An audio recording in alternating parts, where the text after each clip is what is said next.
Oh.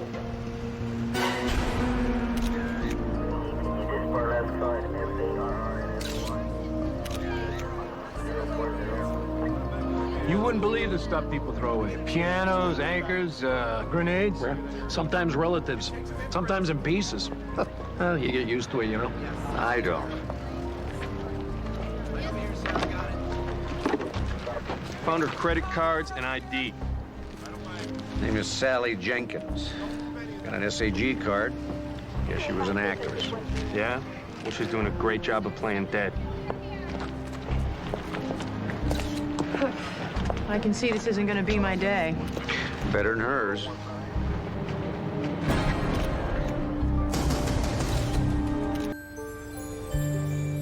When I grow up, I want to be a very famous clown and have the people laugh at me when the circus comes to town. I'll make them glad when they are sad. I'll chase away each frown.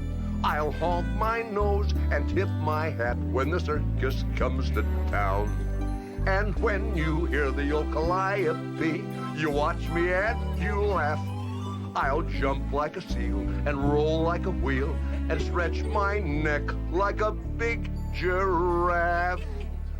I hope you see me when I'm shown, when I become a clown. Next year when I am fully grown and the circus comes to town.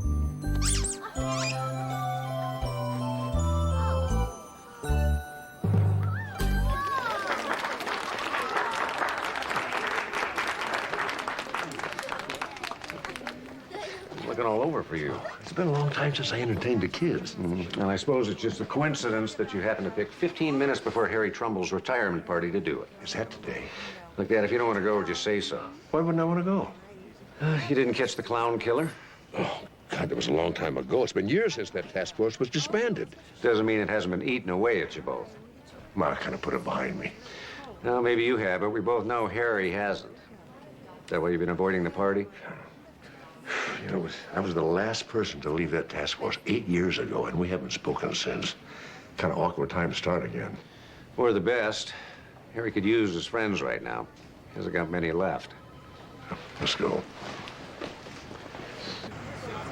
All right, holster your guns. We've got the man of the hour. Here is to Harry Trumbull. Even a bullet in the throat couldn't keep him from achieving what most detectives dream of. He managed to milk one case for 15 years and keep himself off the streets. Harry Trumbull. Here. Thank you. Congratulations, Harry. 40 years on the job. That's quite an achievement. Not exactly what I'd hoped to be remembered for. You taught a lot of homicide detectives how to do their job. That's a legacy that'll last a long time. You, of all people, should know exactly what I'm talking about. But then again, you've solved a lot of murders since then. Well, I've been locked away in my little room. Harry, you locked yourself away in that room. It's because the clown killer's still out there.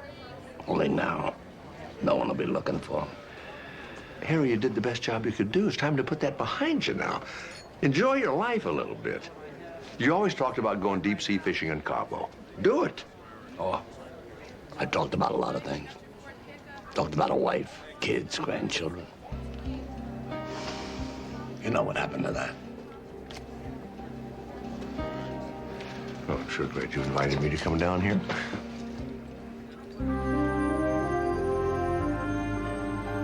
No surprises in the autopsy. Sally Jenkins was definitely strangled, probably from behind with bare hands. You can tell by the bruises around her neck. Too bad we can't get fingerprints off flesh. Well, that day will come, but until then, we have DNA. She definitely fought. I found skin under her fingernails. You find the killer, and I'll nail him with chromosomes. Give me a couple of days. That's pretty optimistic. She had a boyfriend that didn't want to let go. She called the cops on him twice. Last time he broke down her door with a sledgehammer. He didn't show up for work today. That's pretty promising. Any idea why the white makeup? Because the clown killer didn't finish his work. Why wasn't I notified about this immediately? Because you're retired. The 24 hours that passed since I handed in my badge hasn't dulled my memory that much. I'm still the expert on the clown killer. This isn't a clown killing. Well, you just let me be the judge of that, okay? It's a good thing I still have a few friends on the force who let me in on this before the trail got cold. This is our best lead. Harry, the clown killer stabbed his victims and painted a clown face on them. Sally Jenkins was strangled, and she's not wearing a clown face. That's because something or someone interrupted him before he finished. That's why this is the most significant break we ever had. There could be a witness out there. The clown killer also made an incision in his victim's tongues. She doesn't have one. He didn't get to finish. Are you listening to me? Look, I've heard enough. Sally Jenkins was an actress. Between gigs, she worked birthday parties as storybook characters. When we checked her apartment, we found an open jar of white face paint on her makeup table. She was probably at the makeup table when she was strangled. The clown killer picked up his victims on the street. He never entered anyone's home. I'm telling you, it's him. And he just happens to strike on the same day that you retire and the task force is officially shut down. That's exactly why he did it. To laugh at me, to laugh at all of us. Harry, we all know how you feel. You've been forced to leave your job before your work is done. You have to let go. Oh, I will. The day I catch him. He was a very good cop once. Yes, he was. You two were good friends. I'm sure he could use one right now. Not me, I'm afraid.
Promise you.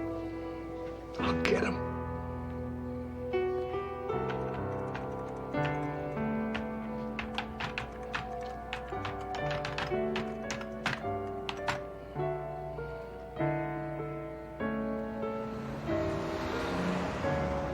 That's our world-famous corned beef salad. See, and the next one is a smoked tongue cob. And then the one after that is our famous Santa Fe pastrami Caesar.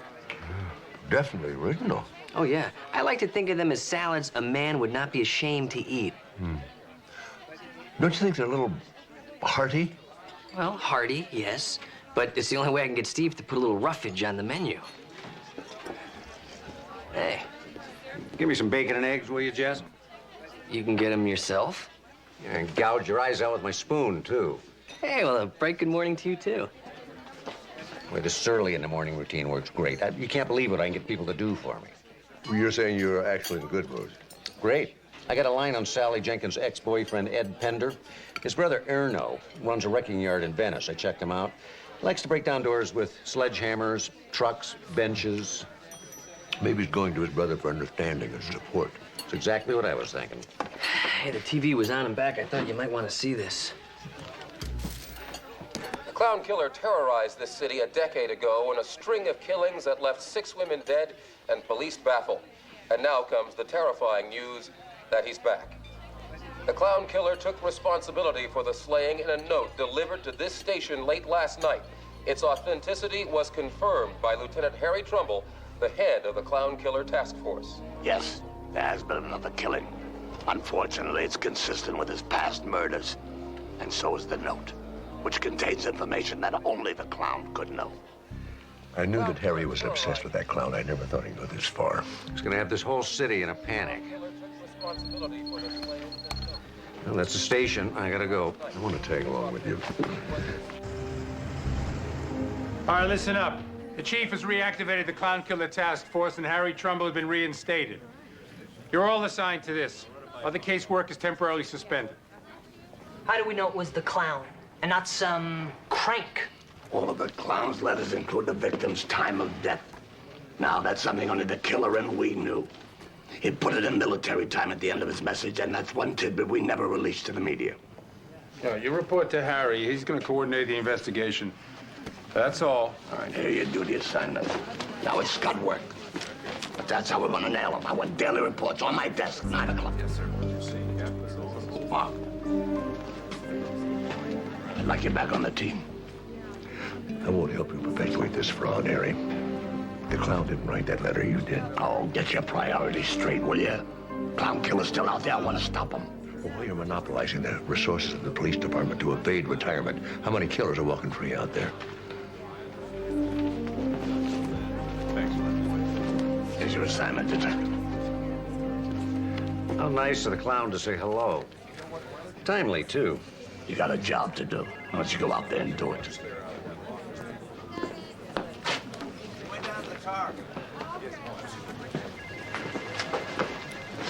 You don't really believe the clown is back, do you? What I do believe is that every television and newspaper reporter in this city is camped outside the chief's office. He's expecting results. We have got to give it to him. The clown didn't kill Sally Jenkins. Give me one day and I can prove it. One day, and your clock is ticking.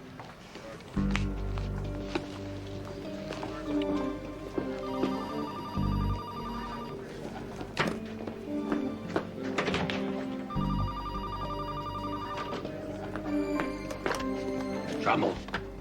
As the husband is, the wife is. Thou art mated with a clown. 1100 hours. What do you want? It's been a long time, Harry. Thanks for inviting me to clown around again. Something wrong? Oh, no. Just a crank call.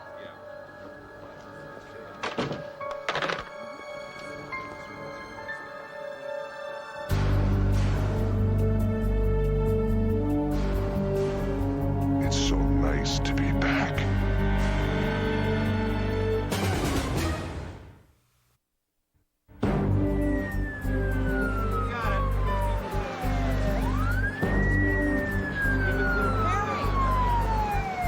Is this another clown killing? Can you tell us why he's come back? No comment until I take a look. Guess I should congratulate you, Harry. You were right after him. What do we have here? Young female, 22. The name on the driver's license is Trudy Shedlow. It's there. When I got the page, I could hardly bring myself to come down here. Even in the car, I kept hoping. We all did. Well, the only thing that matters is to see this never happens again. I'm gonna need your help, Steve. Can I count on it? Yeah, Harry. I want to know everything you've seen since you got here.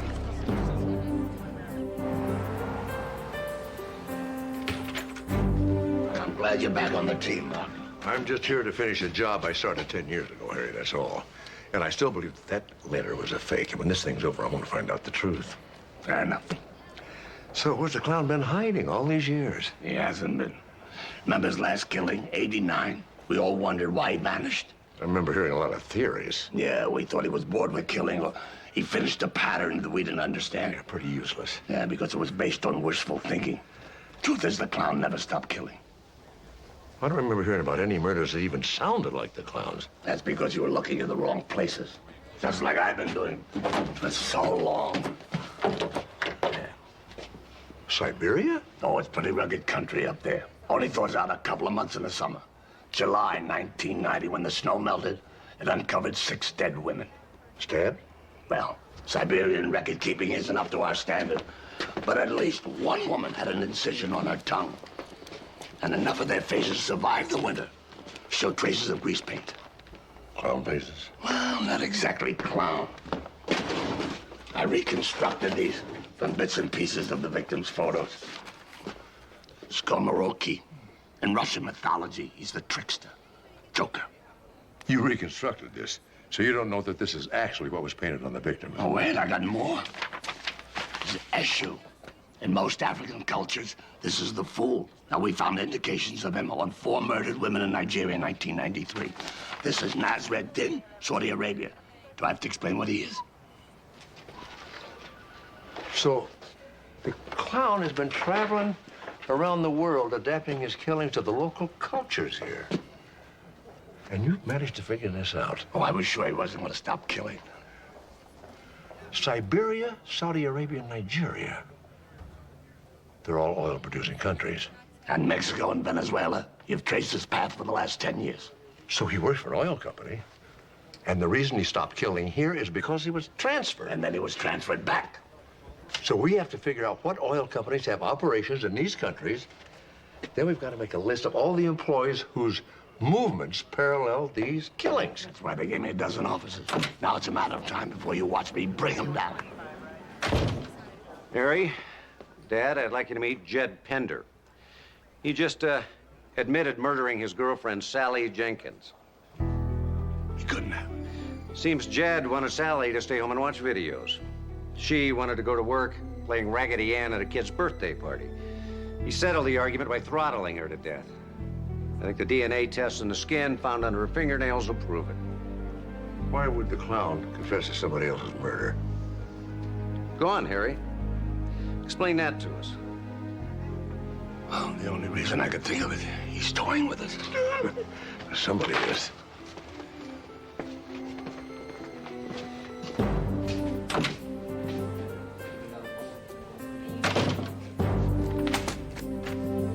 So you think Harry faked that letter so we wouldn't take away his task force? Of course he did. And then what happened? He didn't think we were enthusiastic enough, so he killed the second girl himself? No, we don't believe Harry's responsible for something like that, but if he forged that letter, he's responsible for the second murder.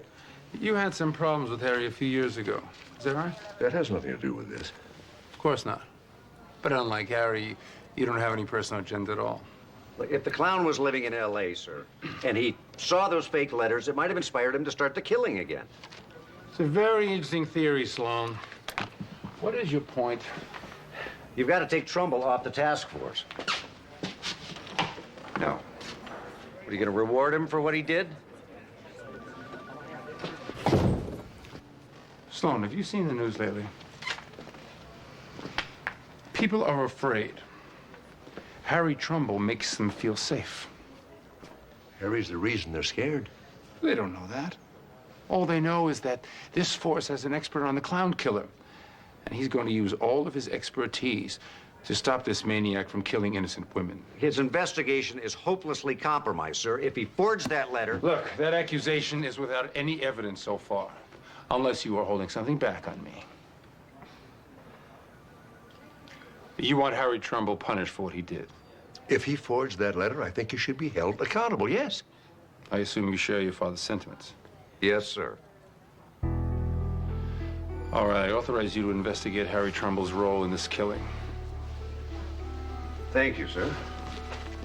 Said investigation begins 1 hour after the arrest of the clown killer. You want Trumbull. Help him get me the clown. And he's yours. Now, not only the oil companies, but the businesses that service them, build their equipment. We need personnel records, travel documents, anything we can get. We have to talk about that first letter. Well, in a couple of hours, Mark. I'm kind of busy here. I'm in the mood to talk now. To you or the press, your choice. Well, you've all got your assignments. We need answers before the end of business tomorrow. Let's find some place private.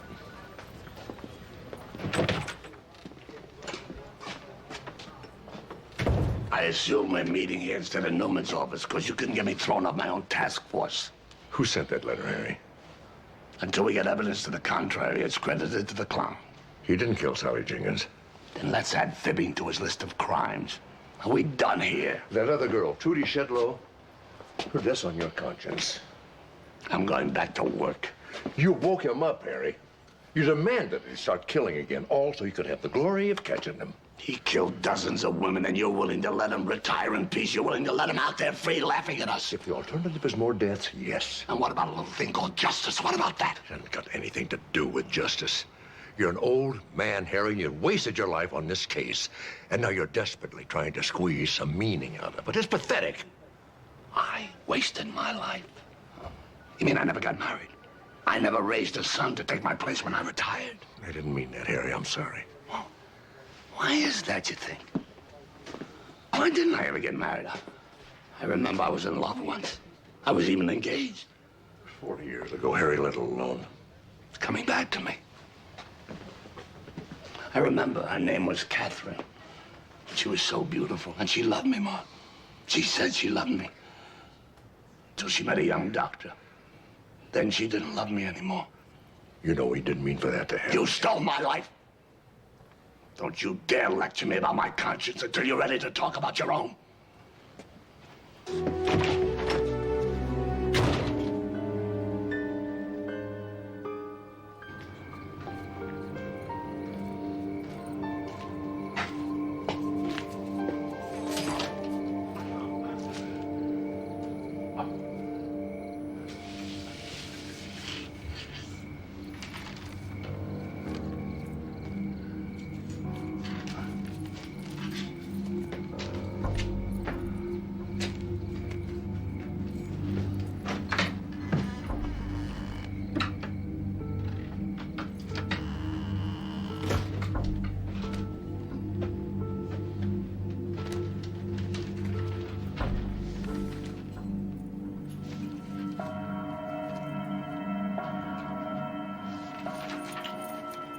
As the husband is, the wife is.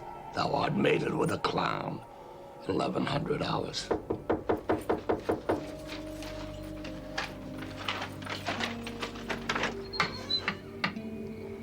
What do you want? Same as you, to catch the clown killer. And bring meaning to my wasted, pathetic life. Oh, I can't help you there, Harry. That's something you'll have to do yourself. I want to see. Clown behind bars, that's all the meaning I've ever needed.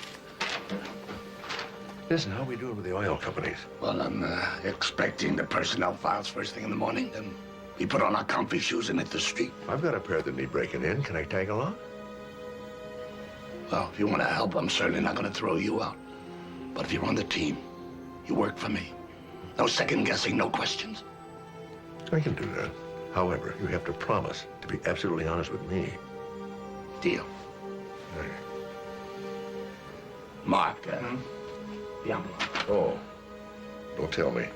I was walking away with crucial evidence you have to study in the morning. No, nothing like that. Junk mail, that's all. Hey.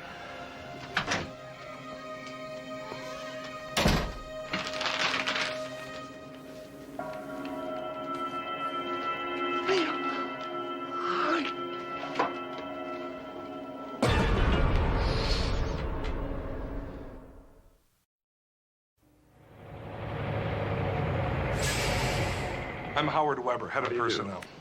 I gathered the files you requested. May I ask what this is all about? We're investigating a homicide.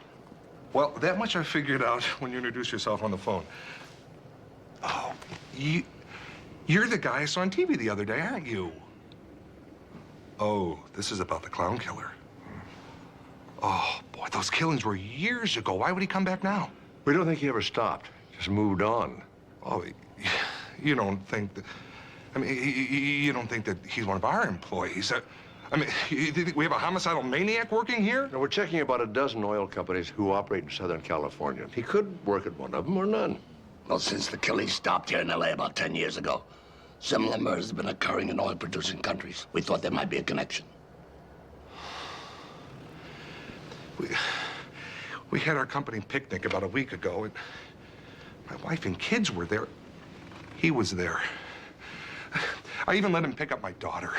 You know who it was?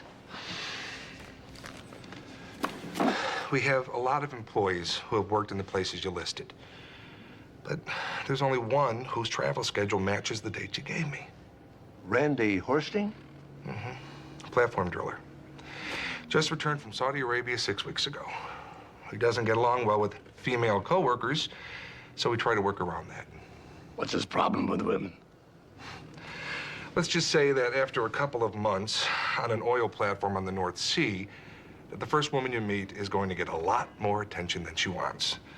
Now, most of our female employees understand that. Not every woman is an understanding employee. Something like that. Do you mind if we take these files with us, kind of sort through them ourselves? No, of course, of course. Oh, but you know, just do me one favor. When you catch this guy, whoever it is, do you have to mention where he worked? It has to come out. Then if you'll excuse me, I have to call my stockbroker. Most of my 401k is in Triax Petroleum stocks.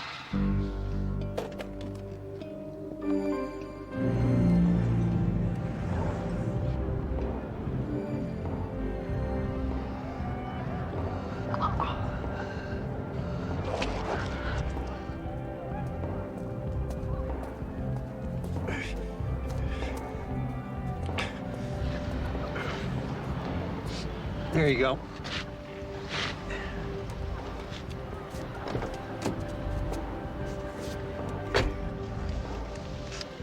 It's been 2 hours. The chances Horsting slipped out the back. No, trust me. He's picking his victim. According to his records, Horsting used to hit on any attractive woman he saw in a bar. Or any place else, for that matter. Only when he got so choosy. What? Oh, I was just thinking. You're a good cop, you know that, Steve? Sorry we didn't get to know each other better. Well, we spent the night together in a car.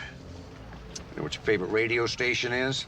Just taking your coffee and why you hated Titanic. What else is there? No, I meant before. All those years working in the same building. You never really talked. Well, it's a big department. Oh, I see a lot of your mother in you. Well, you knew her? Are you kidding? I introduced her to your father. Really? Sure. Well, I guess I should thank you. You got a girlfriend? Yeah, I'm seeing someone. It's okay with her that you spend all this time away from her. She knows it's just the job. They always say that. And comes a day when they don't mean it anymore. You know, you never know how much you hurt them until after they leave you. You know, for a guy who never got married, you know a lot. I do, don't I? You know, it's good being a cop, but it's important to have a life. If I had a son, I'd pray that he had both. Horsting.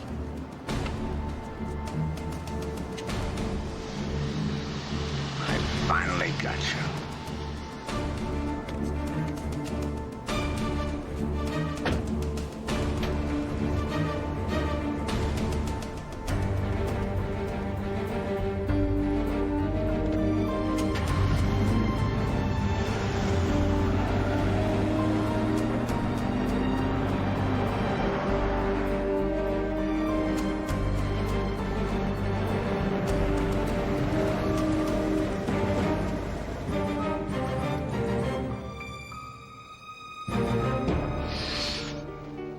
You all right? Yeah, I'm all right. My back's a little sore from sitting in the car.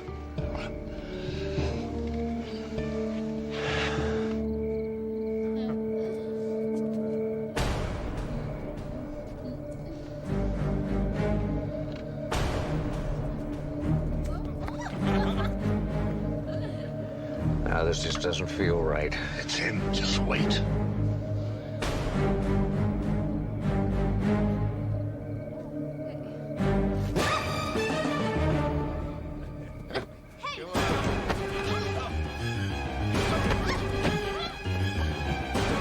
Seen enough.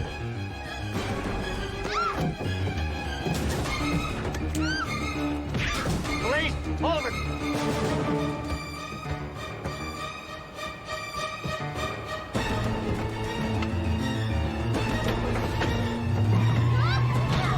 Stay with the girl.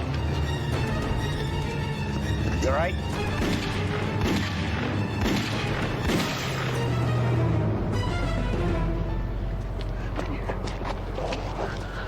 Are you okay?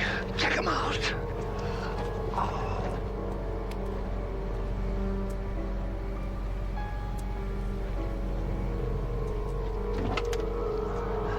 Did I get him? Yeah, you got him, Harry.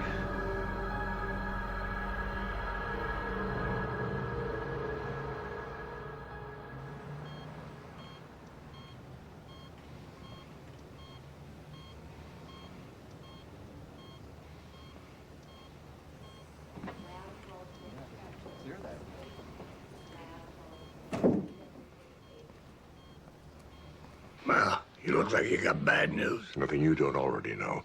You've got cancer. Colon cancer. That's where it started. Through your entire body now, Harry. So what have I got? A couple of weeks, a month? Didn't have to happen this way if you'd just come in. Cheer up, Mark. Today's a good day. Oh, you finished your life's work. Now you can die in peace. Well, there are worse things, aren't there? I suppose. As long as we got the right guy. They are gonna make this case stick against him, aren't they? He's dead, Harry. You shot him. I gotta know it's him. Well, his house is full of violent pornography. His garage, a big collection of knives. Not enough. Well, Steve found the makeup that the clown used on his last victim in the glove compartment of Horston's truck. Now, there's only one thing I gotta do. No, just as soon as you're a little stronger. No, it's been waiting 15 years. It's the file on the first clown killing case. It's in my home. I've been waiting a long time to mark it closed. Oh, look, I'm out of here in a couple of hours. I'll be happy to go get it for you if you're a good patient. Okay, I'll wait. I'm good at that.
How does it feel to switch places, Harry?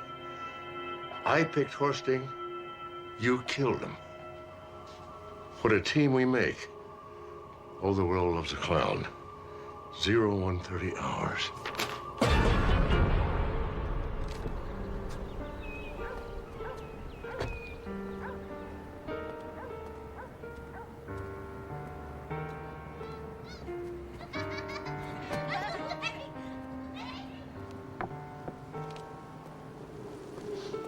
You're just in time, Dr. Sloan. Dinner's almost ready.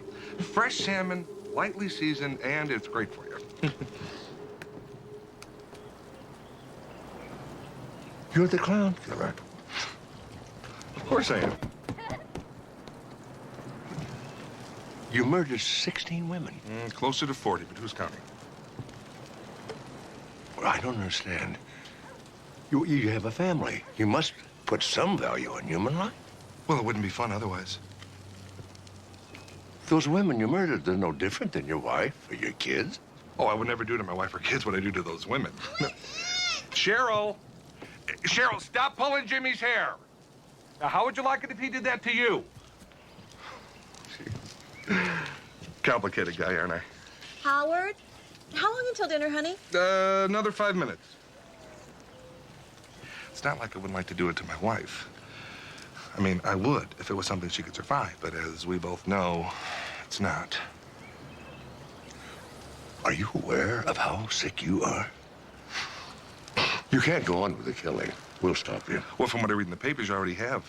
The clown killer is dead. Case closed. Boy, everybody must be so relieved. I mean, I know that I feel so much safer now. Will you be staying for dinner? No, thank you, Miss Weber. I feel a little sick. Well, I'm sure it'll pass.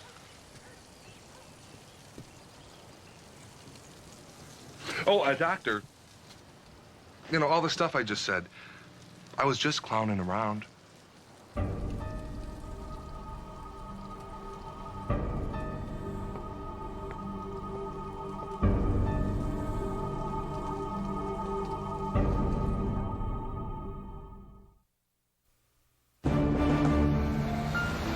Howard Weber is the clown.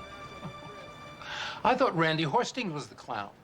You remember Randy Horsting, don't you, Lieutenant? That's the fella your commanding officer shot in the back last night. Weber set Horsting up to save himself. Well, you can tell that to Horsting's relatives when they launch a $90 million wrongful death suit against the department. We can actually say that it wasn't our fault. Horsting was a violent rapist fleeing police pursuit. At least that's what looks good on the report. I tracked down 3 of his previous victims. They all confirmed that he raped them and threatened to kill them if they pressed charges. That's reassuring. You know, maybe we should put this on top of the press release. That way people won't look at the small print where it actually says, oops, we still haven't found the clown. But we know who he is now. Let's tear his house apart. Or better yet, let me bring him in. And what am I going to base a search warrant on? His confession, for one thing? Would that be the confession that he gave you while he was barbecuing dinner for his kids? The judge will love that. So what's your alternative, Captain? To let him go on killing? If Weber is the clown, he's not going to kill now, especially since we closed the case. And there is the possibility that we may be watching him. Unless that just makes it better. All right. All right. I will authorize a 24-hour watch on Weber for 2 weeks. But if one word leaks out that we are not sure that Horsting was the clown, I will pull the surveillance. Is that understood? Yes, sir. Weber is smart. He'll just wait till he's out of the country to keep on killing. Well, that won't be our problem, will it?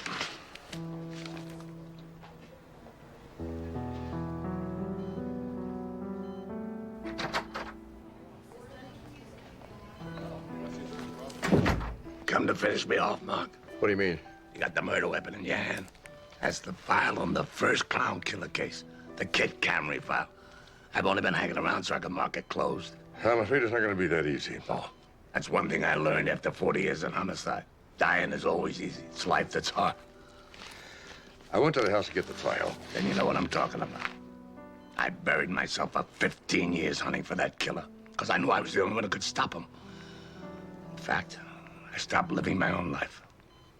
I know you forged that letter, Harry. I had to. You brought him back. I'm sorry about Trudy Shedlow. I'm sorry about a lot of things. You know, I never really hated you for stealing Catherine away. Well, you had me fooled. I pushed her away. I told myself that my job was more important than any relationship. Fact is, I was afraid of committing myself to another person. You know, I think she understood that. Let me have that file. What's that? Prescription, something to help you sleep. Pen? Yes, sir.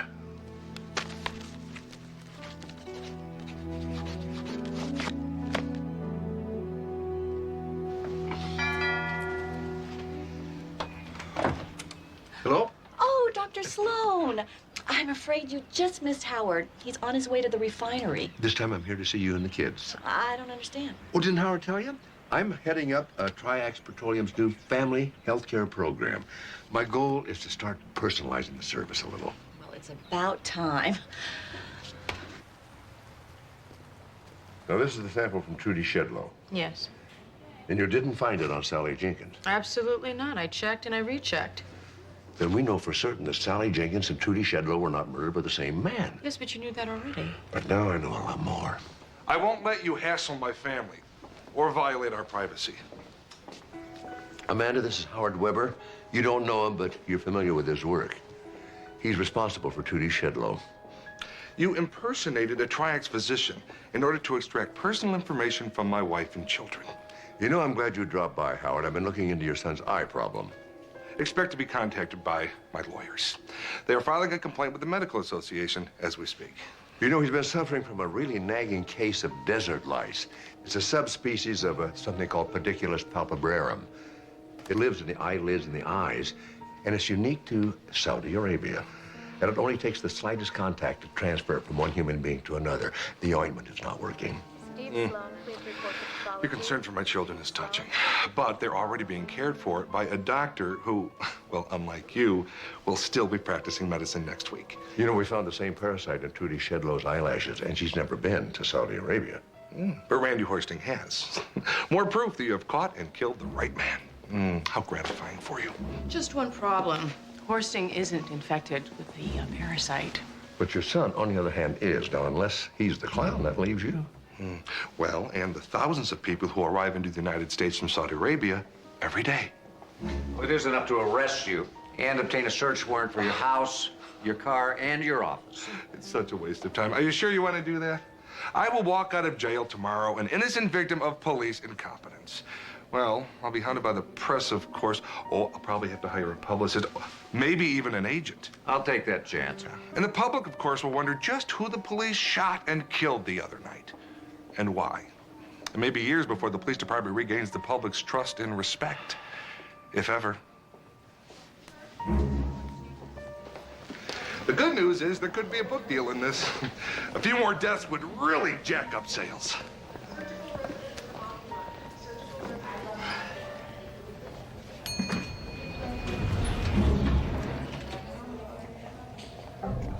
Laugh and the world laughs with you. Weep and you weep alone.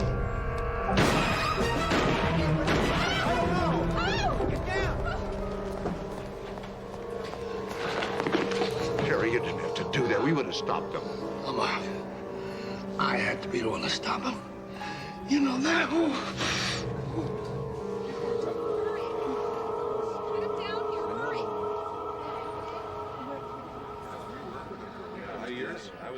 Here's to Detective Harry Trumbull, a relentless, dedicated cop who wouldn't even let death cheat him out of getting his man. Here, here.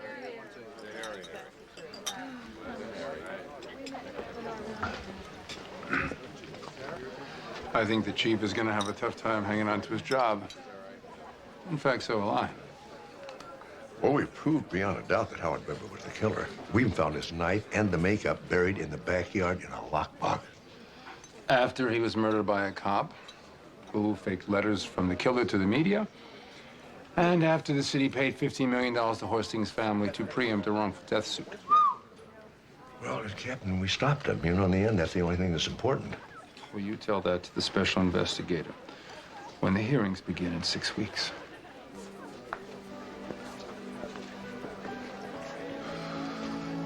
How you doing? Fine. You know, it's funny.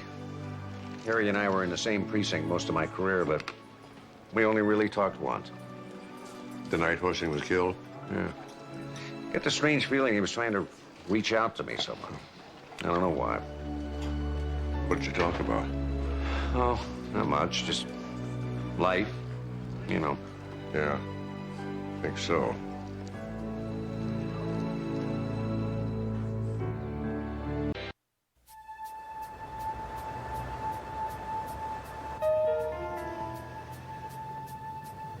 Did you get what I wanted? I told you trying to get in the lab on a Saturday morning is next to impossible. Which is why I spent the night there.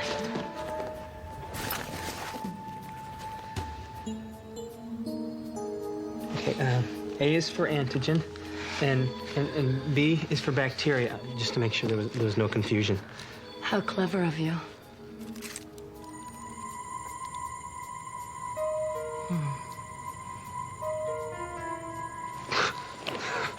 I don't know how you can do that. I wouldn't have to if you had the stomach to give it to me. I'd kill for you. I'd even die for you, Jude. Just don't ask me to give you an injection. You have to have this, you know.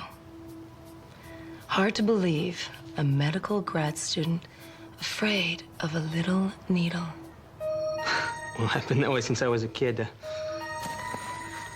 Let's go ahead and get it over with. Besides, that's former researcher anyway. I mean, I can't go back to university now. Not after this. I mean, my career's finished.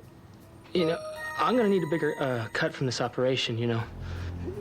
Just to make it worth my while. You don't have a problem with that, do you? Oh, no.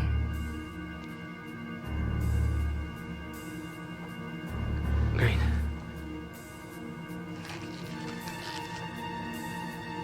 I'll make sure you get...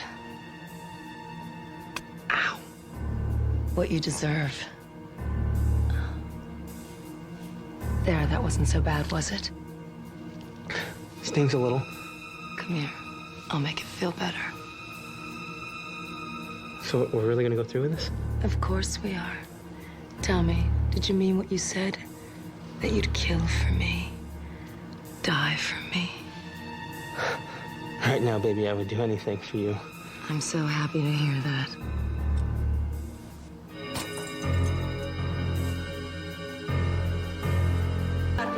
Morning. Hey, Doctor. Morning.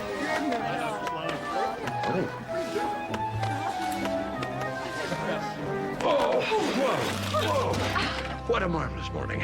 I thought you gave up roller skating to work a long time ago. Well, I did, but, I was poking around the garage looking for my old tap shoes. I found these. What if I could handle rollerblades? Did you hear the news? What? I won the Medical Examiner Society Scene Investigation Award. The Messy? I know it may not mean much to anybody else, but in my profession, it's the very highest honor. I always said you were the best there is. I'm glad somebody else recognizes that. Thought you gave up on those. Yeah, well, they're back in again. Wonder if I could find my old skateboard. Oh, you gotta get my back. Ooh, got a real rash going there. You would too if you went surfing in sewer water. Oh, yeah. Another spill at the mouth of Bologna Creek. I heard about it. Yeah, so did I, after I'd been in the water for half an hour. You'll live. Well, that takes you out as the subject of Amanda's next award. What award? I won the Messy. Really? I always thought you were pretty neat. Not messy, the Messy. The Medical Examiner Society Scene Investigation Award? Oh, the Messy. Medical examiners get awards. Only the good ones. Hey, how about I take us all out to celebrate? You know, Mark, your tab at Barbecue Bob's is getting kind of steep. I was thinking of something a little more upscale. Curtis Creek Inn. I'll make the reservations and I'll pay. Okay? All right. I don't think he's gonna wear those in the restaurant, do you? I hope not.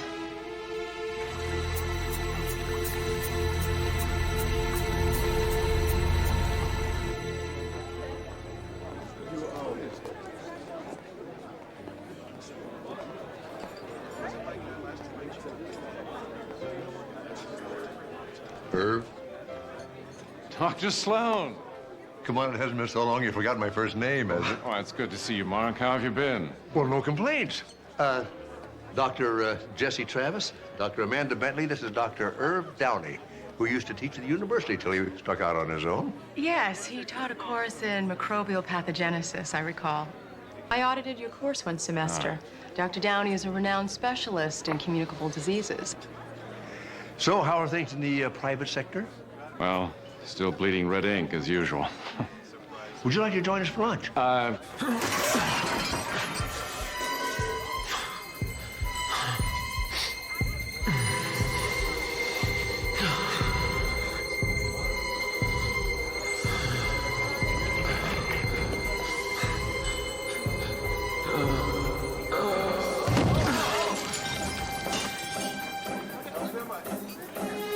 So we're doctors. Okay, please, people back. Yeah, we can use a little room here. Rapid pulse, high fever. His chest is crackling like the inside of a cereal box. Better call 911. Is there any place we can put him?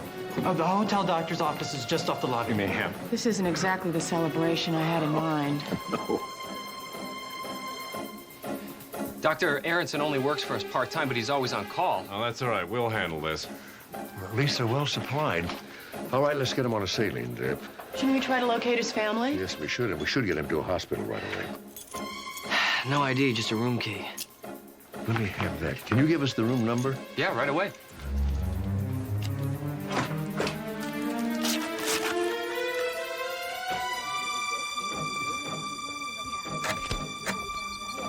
Room 101. Who's it registered to? Mr. Vander, Alex Vander. Paramedics are on the way. We have a name for our patient, Alex Vander, in 101. All right, we'll confirm his ID. And I hope find something to explain his condition. Hello? We better start searching. Yeah, I'll look in the bathroom.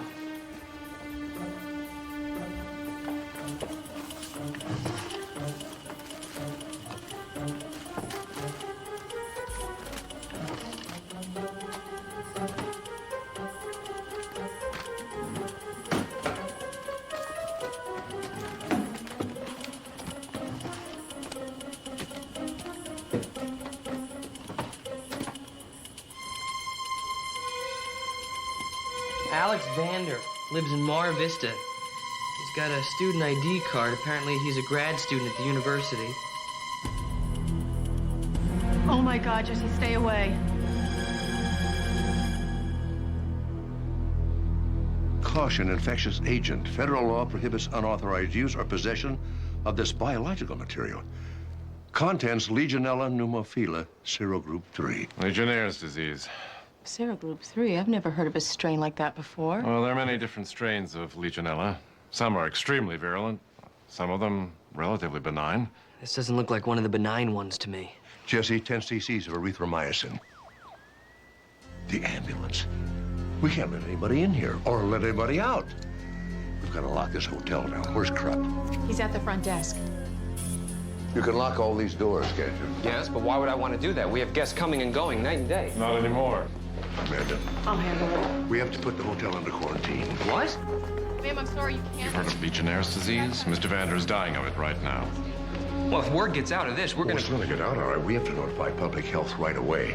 And we should lock those doors before the paramedics get here. It's just more people to quarantine. You gotta help me. It's my wife. I think she's dying. All right, I'm Dr. Downey. Take me to your wife. Okay, let's lock it down. Show me the... Here.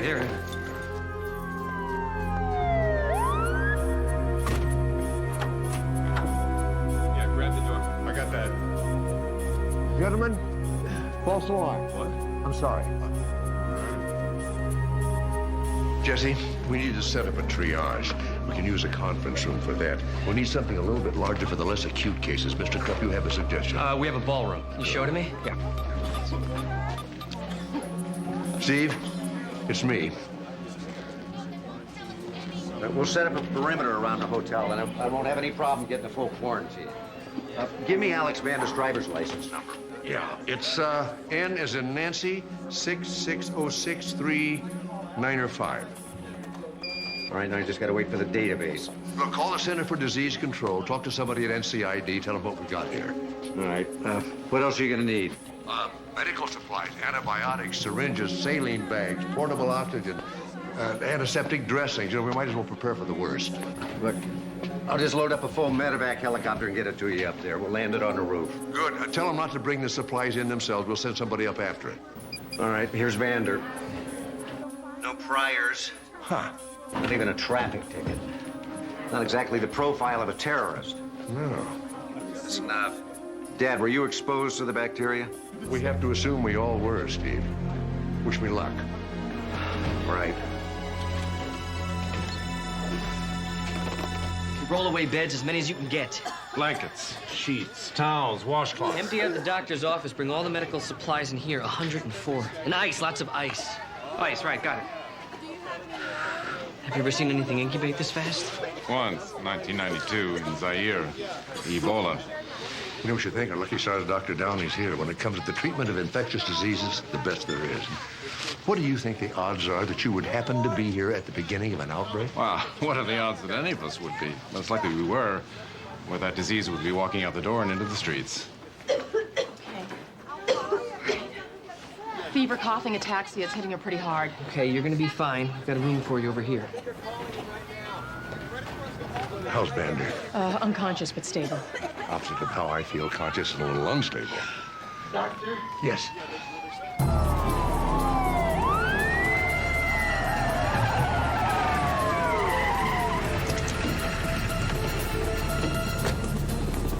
Let's get this block cleared and cordoned off now. Let's go on the double. Department of Health? That's right. Let's get those signs up now. 1182, this is Metro 1, come in. This is Lieutenant Sloan, Metro. What's up? There's a guy here who wants to talk to you. Driscoll brought him in. I'm kind of tied up right now, Metro. His name is Beathers, Jim Beathers. He says he's Alex Vander's professor at the university. I'm on my way. That's great, thanks. Thanks. We can use more blankets. Excuse me. Get some ice, too, thanks. Are you in charge here? I guess so, just as much as anybody else. I was told I couldn't leave. Yeah, that's right. In fact, you should probably go back to your room. That is, if you're feeling all right. I'd feel better if I could get out of here. I think we all would, but we're just gonna have to be patient, okay? But it's really important. I'm a model and I have a photo shoot. Yeah, it's just gonna have to wait.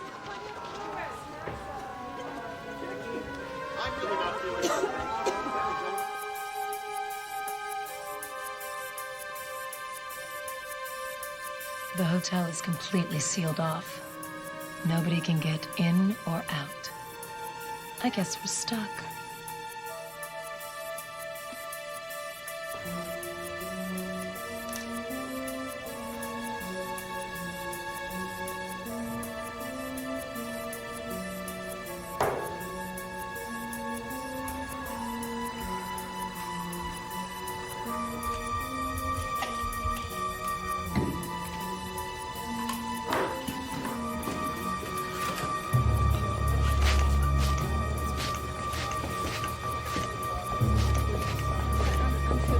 They'll be fine. Maybe she can go over there.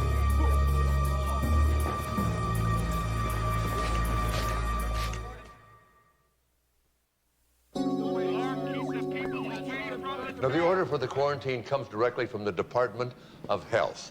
But just because we're all quarantined in here does not mean we're all going to get sick. We've had a small outbreak of Legionnaire's disease, which we will contain. We have experts from the CDC flying in. All right, I'm no happier about being stuck here than the rest of you are, but we have 7 confirmed cases so far. I don't want to be number 8. They can't keep us here. That's right. They can't keep us from leaving. Please stay calm. Folks, we're not going to let you out that door. People, please, go back. There's nothing we can do for you out here. We can't help you. The doctors in there can't. Please, back up. This is a quarantine.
Everything's going according to plan.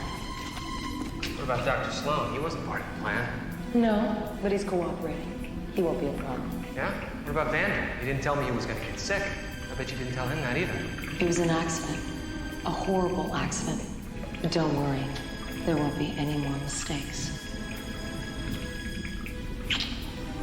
Soon we'll be together in the Caribbean or the south of France or wherever we want to be. Yeah? Well, that won't happen if I don't get through this wall. Then get busy. I want no foot traffic at all. Keep those people back.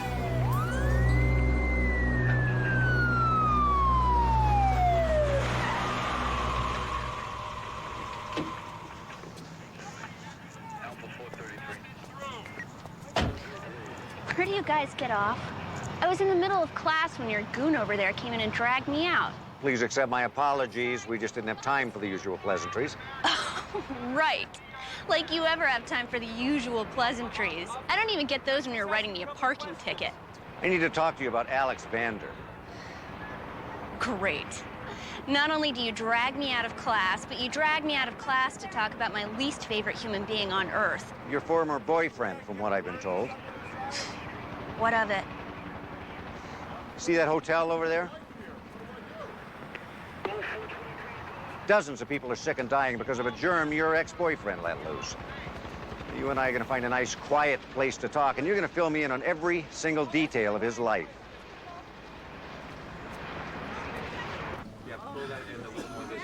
How's he doing? Actually, he's starting to stabilize a little bit. If we could just bring down this fever, we might be able to get him to talk.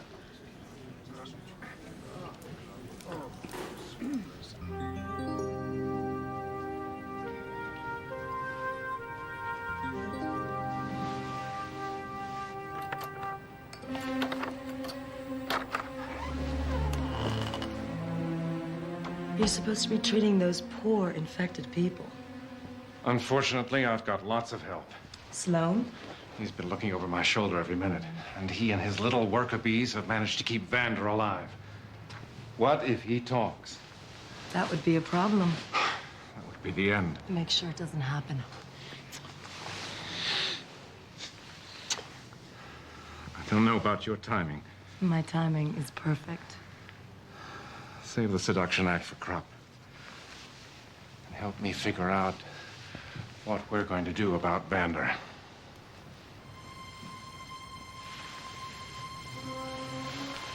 You want me to kill him with another injection of bacteria?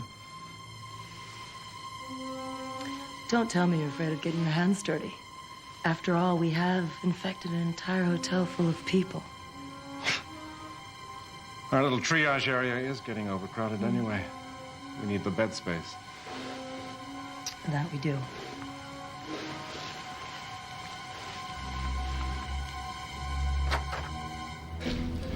Ariel, What is it? Have you broken through? you wish. I'll be right there.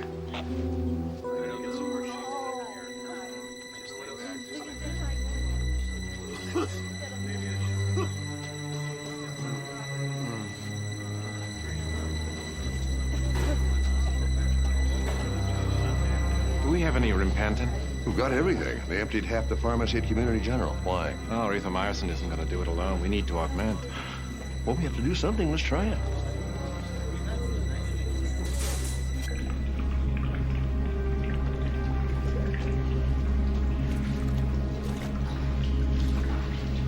What's the problem?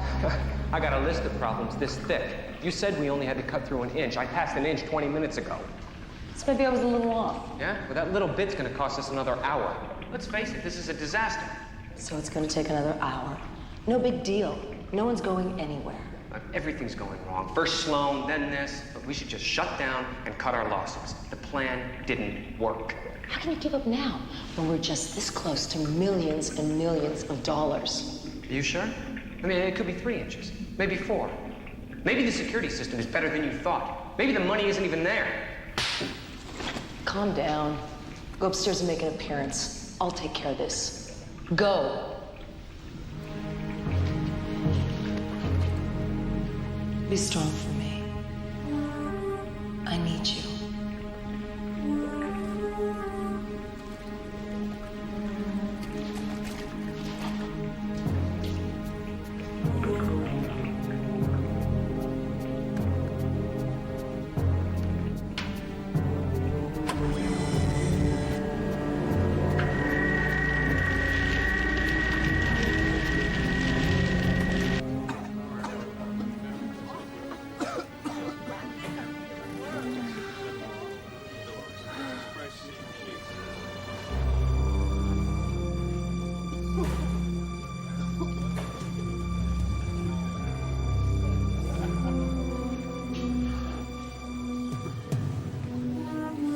Don't worry.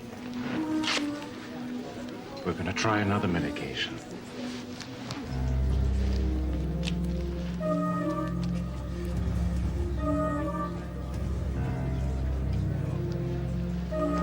That should clear things up nicely.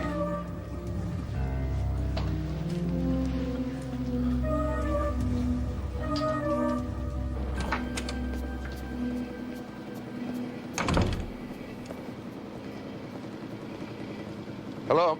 Yeah, Dad, it's me.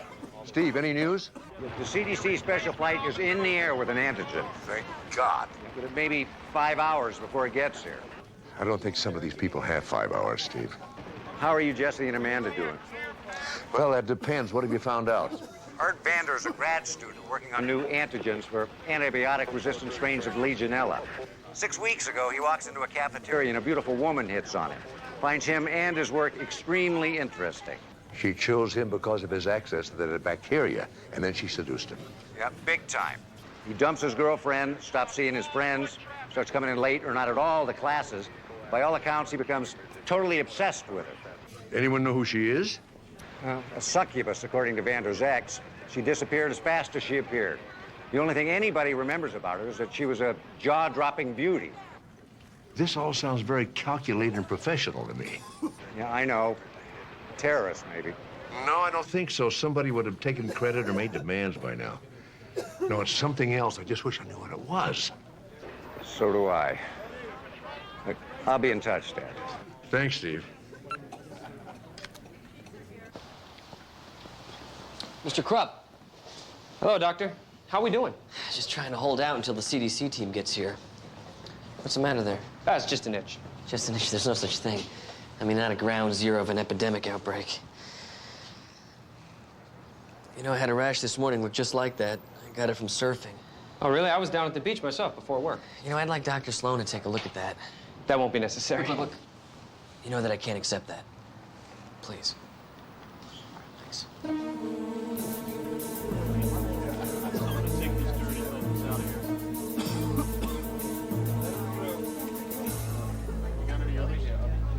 You been in the water?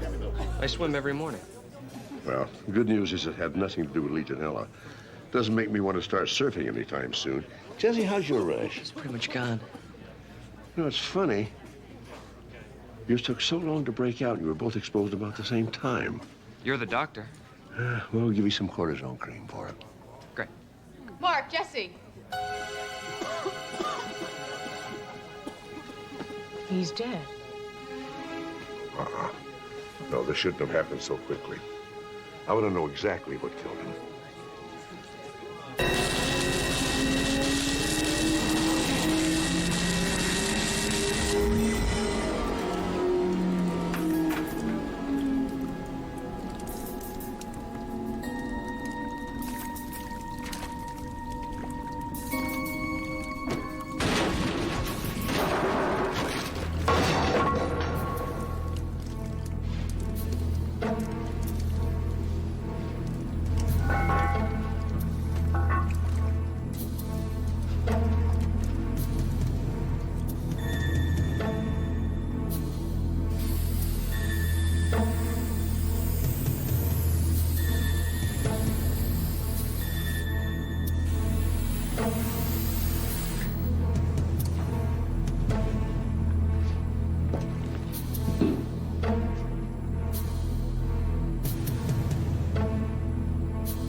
Hi.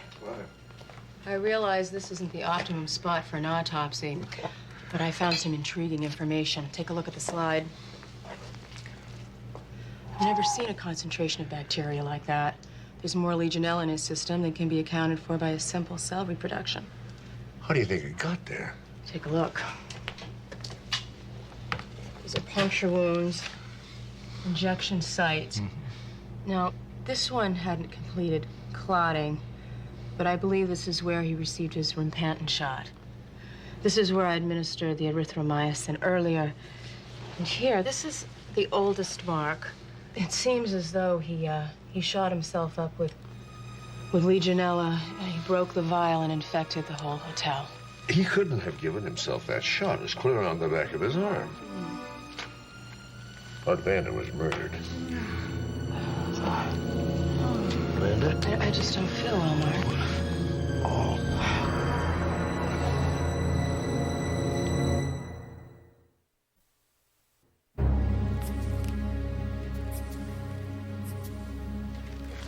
This dame was hoarding more jewels than Princess Margaret. Let's just get what we came here for. The cash and the jewels. Okay, boss. Now, why would someone have this in a safety deposit box? Take it. Why? Maybe it's kinky. Could be fun. I'd rather do it than watch it. What's on this tape is probably very embarrassing. You never know when we might need to augment our cash flow. Judging by our take today, it's not going to be anytime soon, but it never hurts to plan ahead. Does all of this excite you? Yes. Is it the danger? Or the wealth? Or is it me? It's you. There's plenty of time for that later. They're going to start to miss you upstairs. They're so busy with the epidemic, I doubt they even notice I'm gone. But if they do, we're in trouble. Go. I'll finish up here.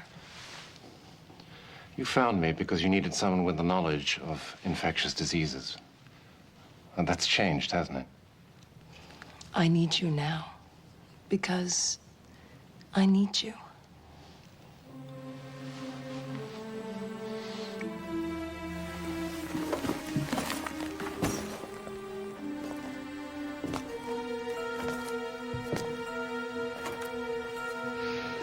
You know, Mark, I hate going from the physician ranks to being one of the patients.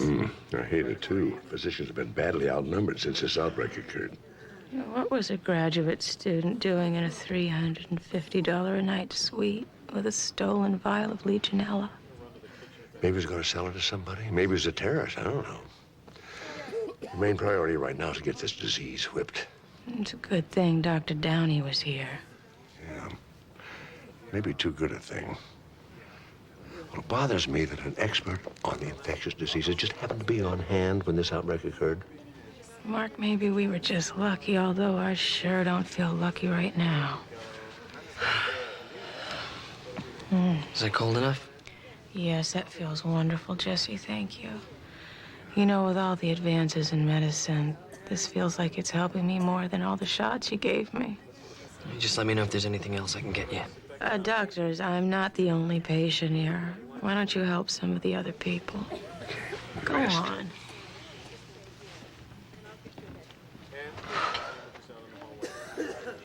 How you doing? I'm fine. Look flushed. I'm fine, really. Thanks. Could somebody please bring me some more towels? Yes, doctor, right away. Very amazing. How's that? Well, enough energy you've got. Tell you the truth, I'm feeling a little sapped. So's Jesse. Poor Amanda. Well, she'll be all right. They all will. CDC will be here in a few hours. Be mighty happy to see them. Get these people on their feet and then get to the bottom of this thing. Get to the bottom of what? The murder. Murder? Yes. Well, Mark, I think it's pretty obvious what happened. Alex Vander stole some bacteria and it cost him his life. I'm not sure he even intended to murder anyone. Well, maybe not, but somebody intended to murder him. He was deliberately infected. Isn't that strange? The man who's working with the vaccine brings the bacteria and not the cure? Huh. What makes you think he was intentionally infected? The autopsy. Autopsy? Yes, I had Amanda perform one. Oh, didn't I mention she's an L.A. County medical examiner? Well, it's lucky for us that she was here. Yes, just one amazing piece of good fortune after another, isn't it?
You all right?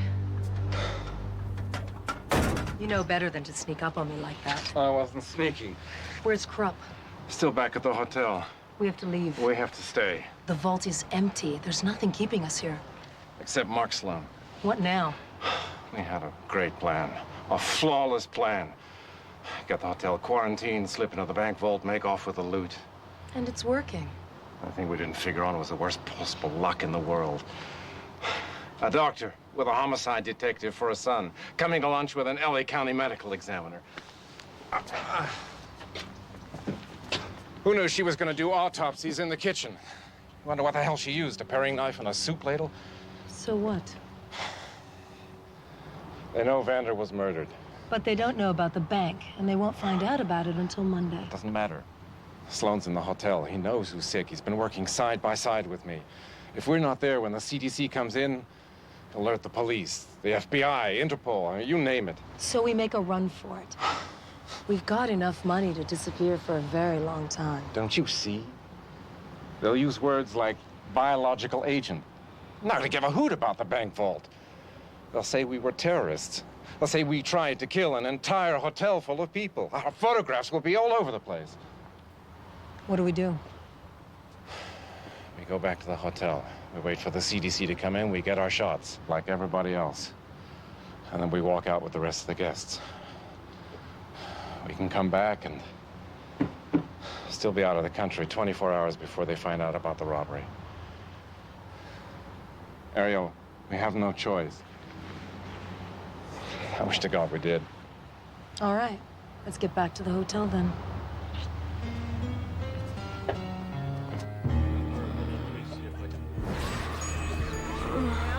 Would you like another towel? I'll be right with you, sir.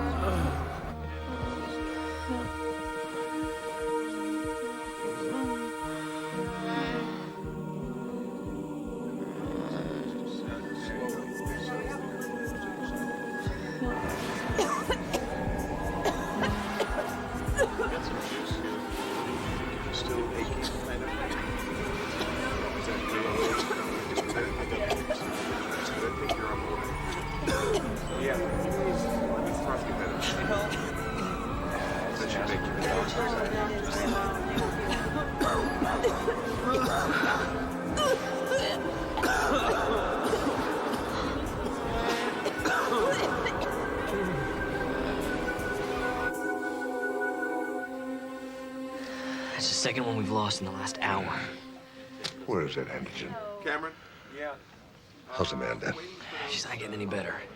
You're not looking so much better yourself. Like, it's just a matter of time before we all get sick if the CDC doesn't get here soon.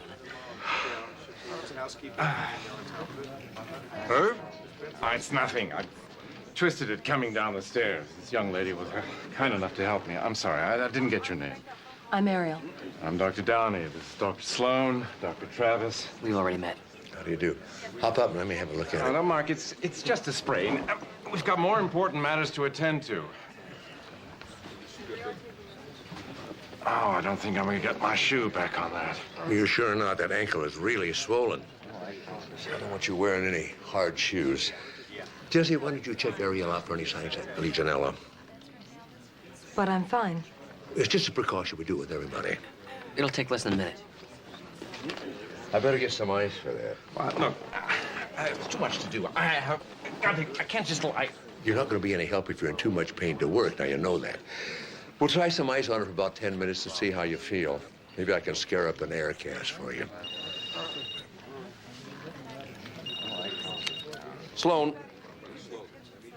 Oh, great. That's the best news we've had. Thanks. CDC's here on the way from LAX in 15 minutes. We'll get some ice for that. Perfect.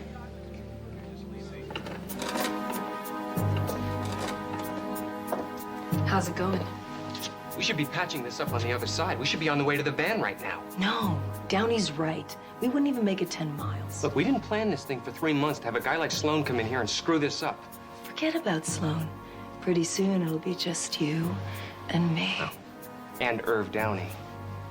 I saw your lipstick on his collar. I smelled your perfume all over him. You're breaking my heart, Ariel. Don't be so possessive. Finish up here and let's go.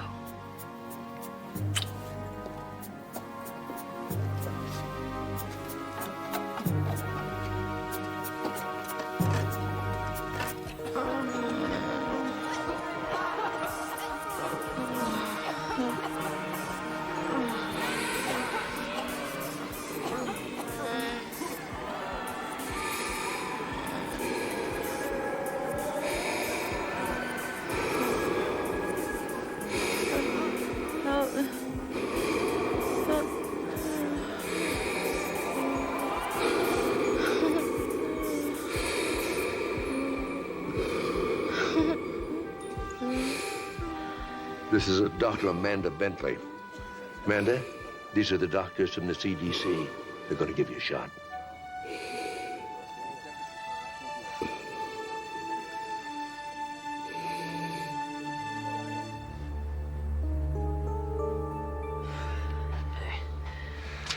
How's Amanda? She's responding to the antigen. I am too. You know, as quickly as this thing incubated, it dies. That's one thing we can be thankful for. I'm just glad it's over. Over? Jesse, it's hardly even begun.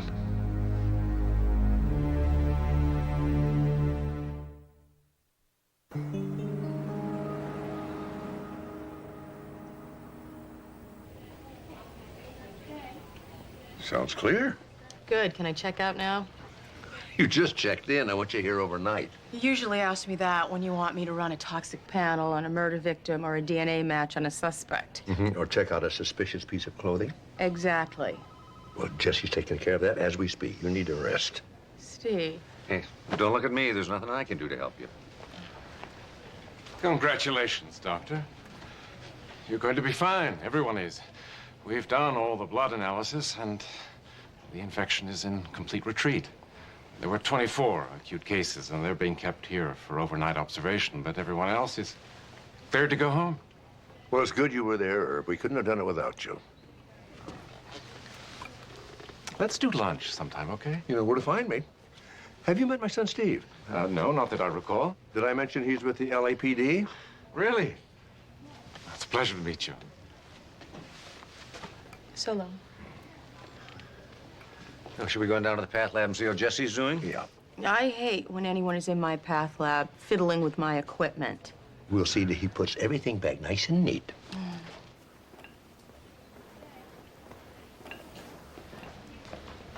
You know, this is the first time I've been asked to run a stat analysis on a sock. Did you find what the stain was?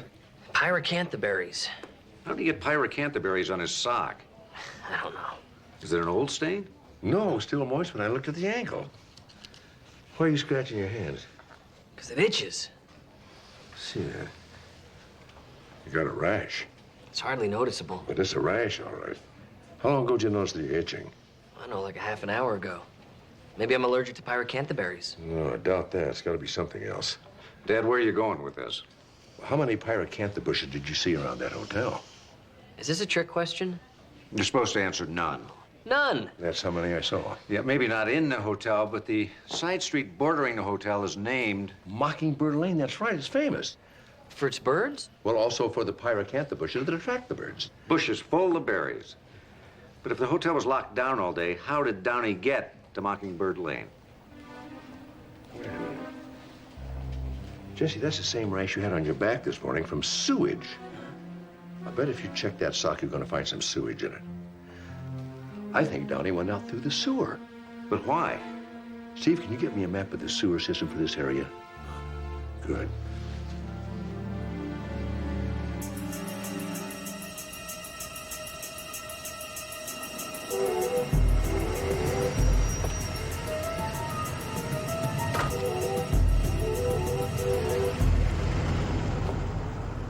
She isn't here yet.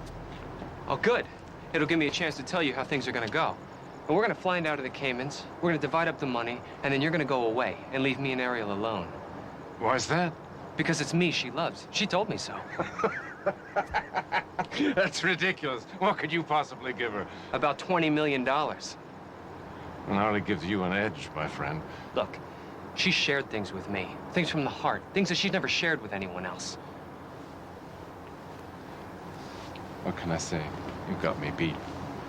I'll bow out like a gentleman right after I get my money.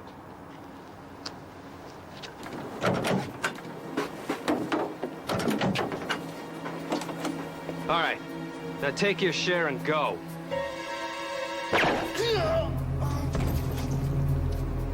Checkout time, Mr. Krupp. Hope you enjoyed your stay. We'll dump the body in the canyon.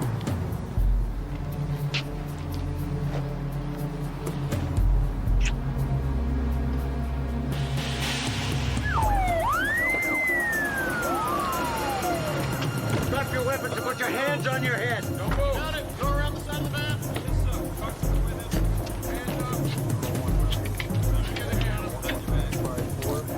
should have killed you and left when I had the chance. How did you know what was happening? How did you know where to find us? Let's just say we had a rash of clues.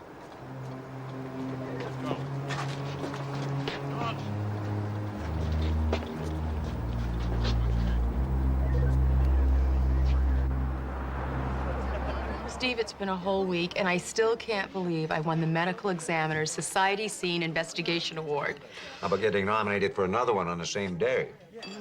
Kind of makes getting infected with Legionella worthwhile. You wouldn't have performed the messy nominated autopsy in the kitchen otherwise.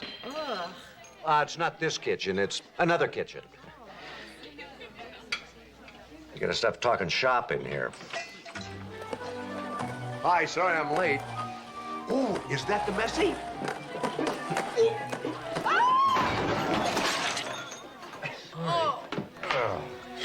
Well, it's messy now. Oh, my Lord.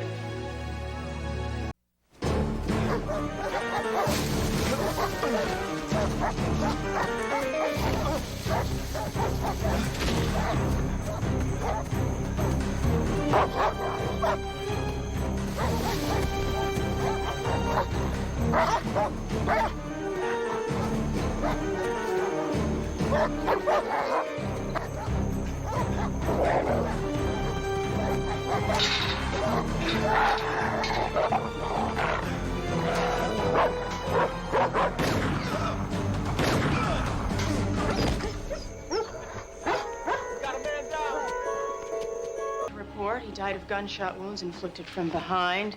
He had an enlarged thyroid and a little arteriosclerosis. And his last meal of fried oysters and cake probably didn't help matters. He's the second Hill Ridge Estate resident this month. First one was identified as a Bill Donnelly. Kind of puts a new spin on their motto, security is our priority. Those gated communities are pretty strict. Maybe he put too much of that tam bark mulch on his lawn. Well, it was stuck to the bottom of his sneakers. You say the shot came from inside the community? Yeah, it looks like it. But their lawyers are so good they've stonewalled us out of getting anything. Is there any connection between Victim 1 and Victim 2? None so far, except for the high probability that it's the same killer. I'm sorry, ma'am. This area is restricted. Oh, not again. You two know each other? Hi, I'm Shelby Turner. I'm a reporter. For Comet magazine.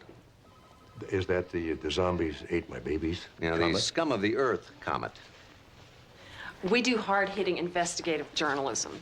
Perhaps you read a piece of mine a few months back about the Biggerstaff crime family. Dr. Sloan. Sloan! You two are related. See how fast you made that connection? Boy, those zombie children didn't stand a chance. Who's this? Excuse me. It's Paul Foster, the guy you were bugging me about this morning. She barged into the station and demanded to see the investigator in charge. Yeah, well, I finished the autopsy. Well, don't volunteer anything. So what leads have you developed? Nothing I'm going to share with you. Well, there's more to this story than you realize. Foster called me. He told me that there were alien replicants living in that community. You're missing the bust of a lifetime.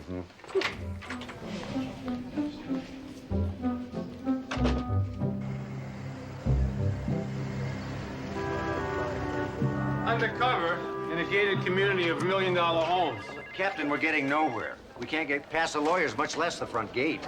Well, I'm not questioning the need for an investigation. It's the undercover part. What are you going to go in as, a bug inspector? No, as a resident at the victim's house. Paul Foster, as far as we can tell, he has no known relatives.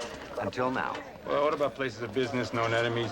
The usual. No, dead ends. The guy just moved here. He lives off his investments. We can't come up with any reason why someone would shoot the guy. What about witnesses? None. Well, what's your cover going to be? A physician. Oh, come on, now think about it. It's perfect. My father's on staff at Community General. I can set up a practice there in 2 minutes. You can also perform a couple of surgeries. Pick up a little extra cash on the side. No, ear, nose, and throat guy. No scalpels, just popsicle sticks. You know, your cover is supposed to be convincing. How are you going to pull off being a doctor? Come on, Captain. I've been around hospitals and doctors all my life. For example, take that mole on your cheek. What about it? It's a congenital nevus. There's 1 chance in 50 that'll turn into a full-blown melanoma. Well, thanks for the warning. I'll cut it out later with an ice pick. Slightly misshapen, flat to the skin, no hair follicles. Yeah, it's a problem waiting to happen. especially if you have a history of severe sunburn. That hasn't changed shape recently, has it? You know, why don't we lay off the mole, okay? It's part of my personality. So, I have your permission to go undercover? Yeah. Just remember, no malpractice suits, okay? Oh, and I'm serious about that mole. Out. The door's waiting. Yeah.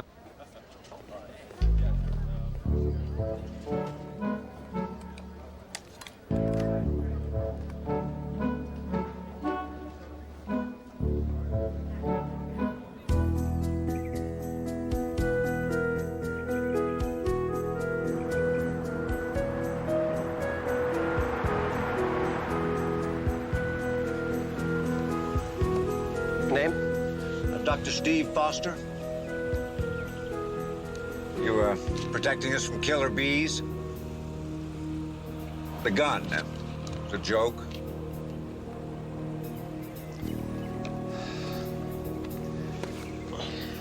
Welcome to Hill Ridge Estates, sir.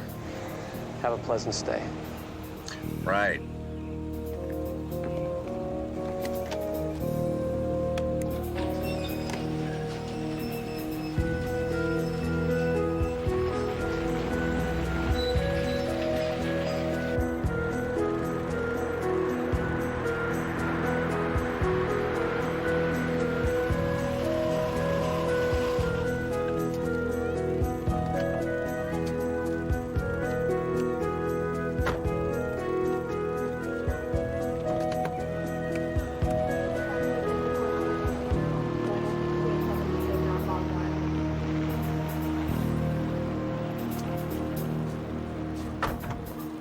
Hi, you must be Dr. Foster. I'm Cliff Maloney, head of the Homeowners Association here. I'm terribly sorry about what happened to your brother. Me too. It was a real shock. I don't know how long you and Mrs. Foster plan on staying, but for whatever that period of time, I'd like to welcome you to the community. Mrs. Foster? Hello, honey. I didn't think I'd see you till tonight. I didn't think I'd see you at all. I decided to come early. Wish you'd warned me. I didn't have time. I had to get groceries for the dinner party. Thanks very much for the invitation. I think this is a great way of remembering Paul. It was a pleasure to meet the both of you. Let me know if I can do anything, and always feel free to call security. They're extremely efficient. They have that reputation. Excuse me. You realize the position you put me in? The best possible one. We have to talk. Of course. Suitcases, darling.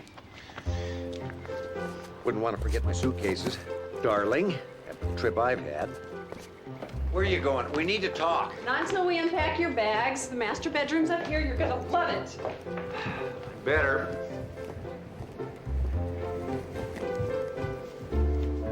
And wait till you see the master bathroom. It's gigantic.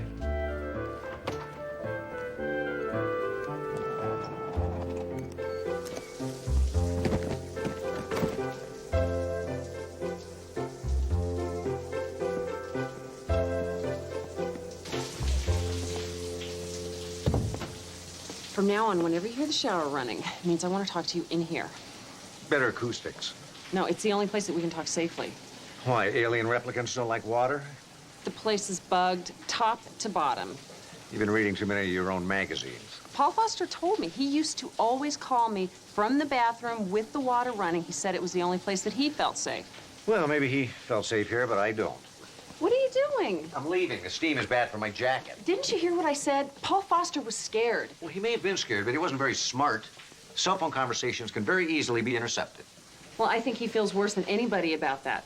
Now that he's dead, that's a condition I'd like to avoid. Well, the way I feel it's a condition I might consider helping you achieve. You need me. Oh, I can hardly wait to hear how. I already told them all that I was your wife. If you kick me out, you'd blow your cover. Mm-hmm. And how did you find out about my cover? I have my sources. Mm-hmm. Well, when this is over, you're going to jail for interfering with a police investigation. When this is over, you'll be happy I was here. Now, clean up. We have guests coming over. And remember, in case Foster was right about all the bugs, and he was, we are husband and wife, even when we're completely alone together. Mm-hmm. Unless we're taking a shower. You'll feel so much better.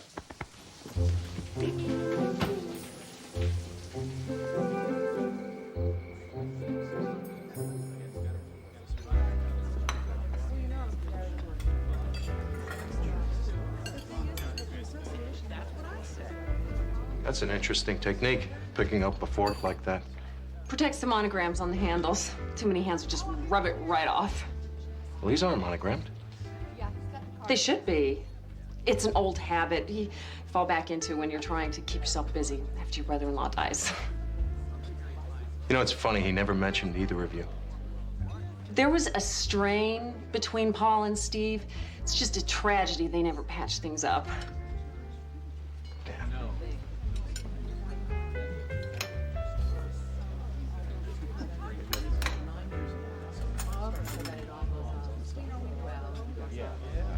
She's very efficient.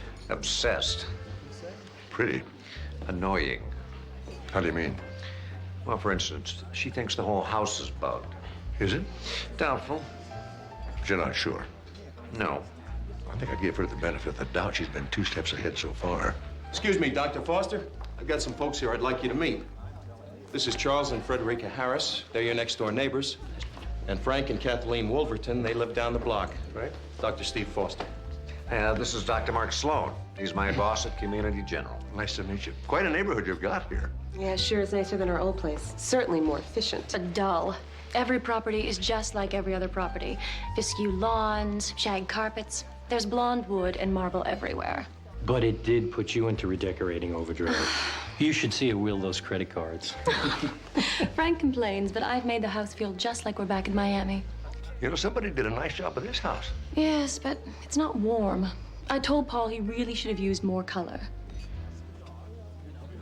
We are so sorry about your brother. It's a terrible tragedy. Thank you very much. Did you know Paul, Dr. Sloan? Well, you know, I don't think anybody really knew Paul. Truer words were never spoken. Thanks for having us, Doctor. We're going to take off. Thank you all for coming. I think I'll go freshen my soda. Good night. That's, one long-suffering man. But I'm not. I know what you are. I know what you're doing here. Stay, and I'll tear your heart out and eat it with some berries and cream for breakfast. Ah, Shelby. Great dinner party. Thanks so much for having us. Thank you for coming. Absolutely. Wouldn't have missed it for the world.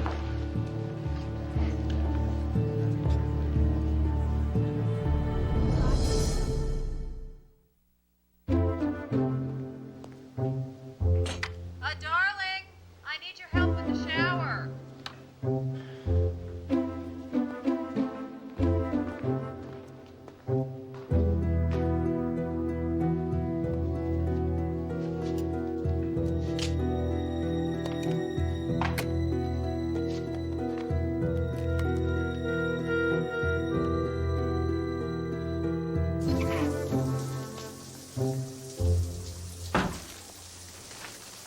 I don't see anything wrong with the shower.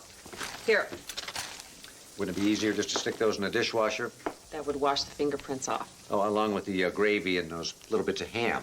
Just run these. We need to find out who these people really are. You set up this party just to get fingerprints? There is a conspiracy going on in this community. I can feel it. There is no conspiracy. There is one bad guy, and I've got a pretty good idea who he is. Who? Charles Harris. He threatened to kill me, like you're trying to do with his steam. Well, that's wonderful. Well, thank you for your concern. Did he say anything about the mothership? Signals from Utara Nebula? No, but he did mention the Trilateral Commission and the earthquake machine the Russians have been using. Okay, fine. Don't take me seriously, but don't come crying to me when replicants take over. No, you were right about one thing. The house is bugged. I found a transmitter in the intercom. And? And I found a transmitter in the intercom. Would it kill you to say thanks for the warning? Yes. Now, how far are we going to go with this little marriage deception? Because the people who are listening are not going to stop just because the sun went down. Don't worry. I've got it all figured out.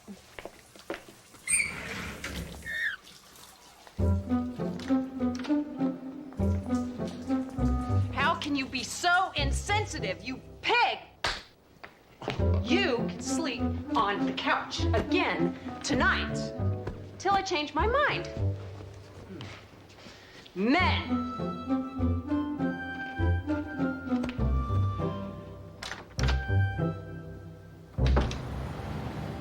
No, no, no. Oh, come on, Amanda. You don't even know what I'm going to ask. I don't do windows, I do not do dishes, so forget about it. Look, this is the dirty silverware from last night's party. I got to get the fingerprints off of it.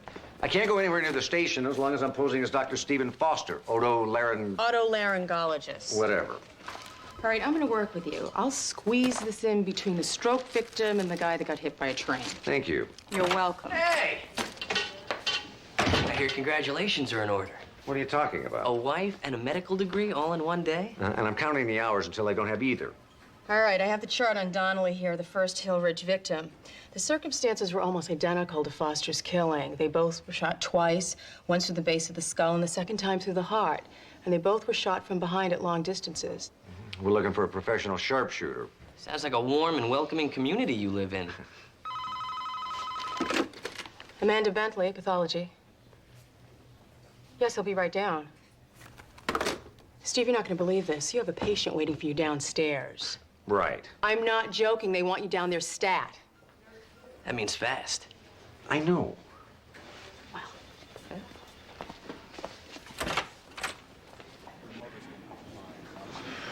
What am I going to do? What are you gonna do? You treat him, examine him, comfort him.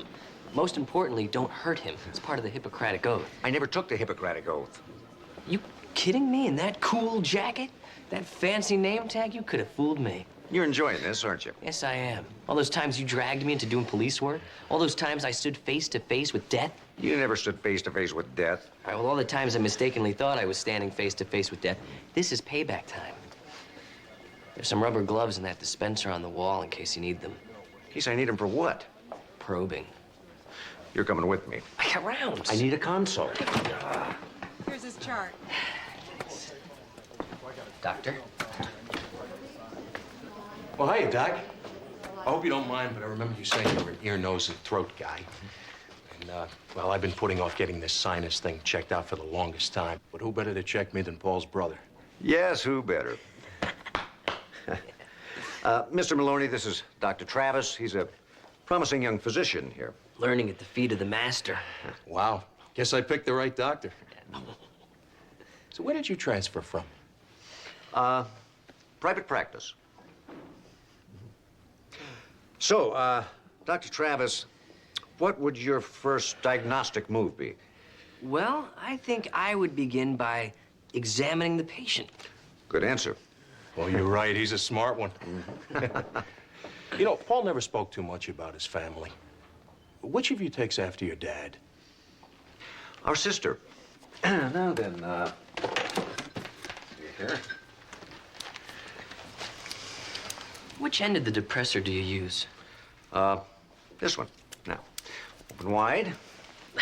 Shouldn't you be examining the patient? Well, I need a baseline for the purposes of comparison. Say, ah. Ah. Oh. Yeah. Mm-hmm.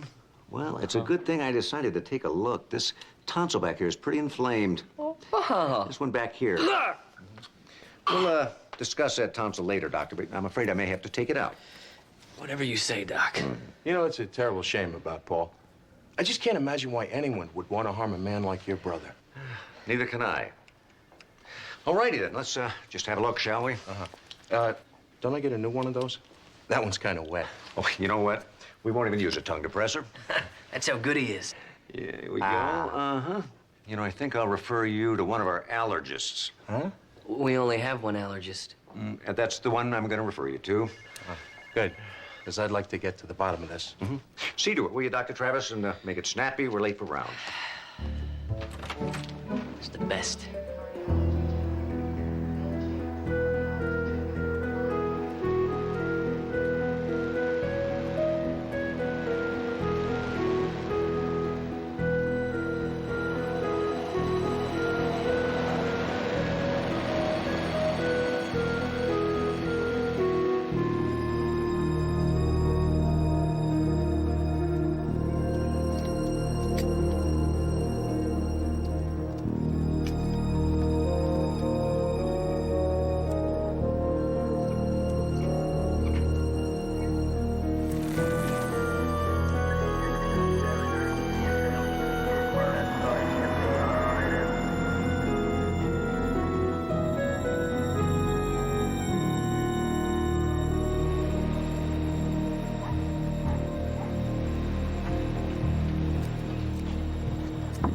Hi, I'm Paul Foster's sister-in-law.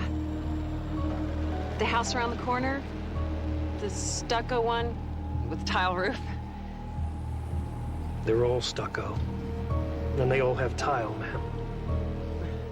450. The TV's broken. I think the cable's out. I'll come have a look.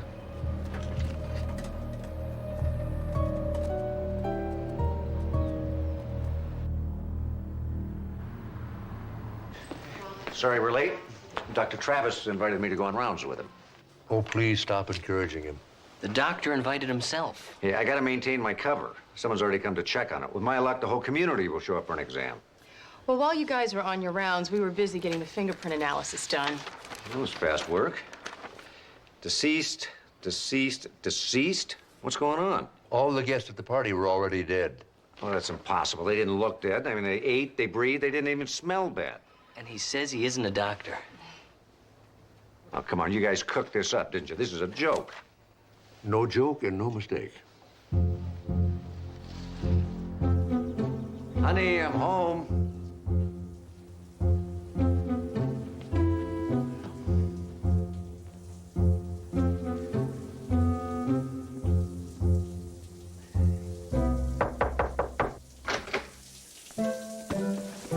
Why did you knock? Married couples don't knock, they barge in. At least that's what my ex-husband did. It's one of the reasons I divorced him.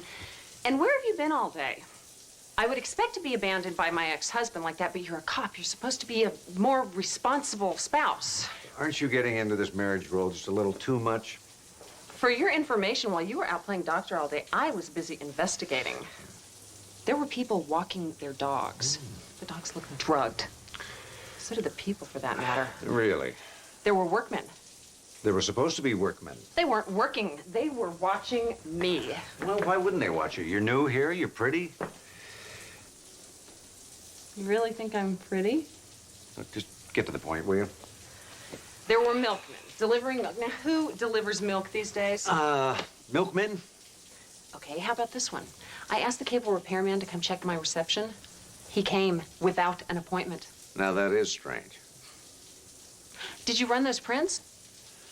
Yeah, we ran to prints. Well, are you going to tell me about it willingly and get over with, or am I going to have to pester it out of you? Well, we don't have the whole story yet. And I'm sure there's a perfectly good explanation. But the fingerprints of every resident at that party last night belonged to someone who was already deceased. Dead people? Let's not rush to judgment. Let's just get the facts. This is better than alien replicants. I've got to call my editor. No, you are not calling anyone. The story's too big to sit on. You don't have a story, unless you're going to make one up. We're talking dead people. Look, I'm not letting you out of this room until you promise me you're not going to call anyone. I just don't want to get scooped. Look, you won't. Whatever this place is hiding, they've been doing it for a long time, and they'll do anything to protect it. We have to be careful. Now, promise me. Okay, I promise. But I'm just a comet reporter, remember? Scum of the earth. I trust you.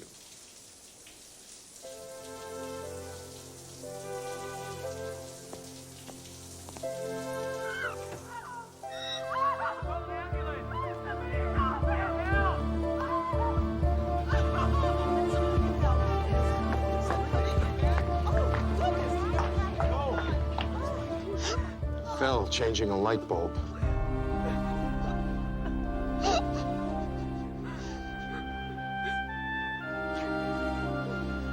He's dead.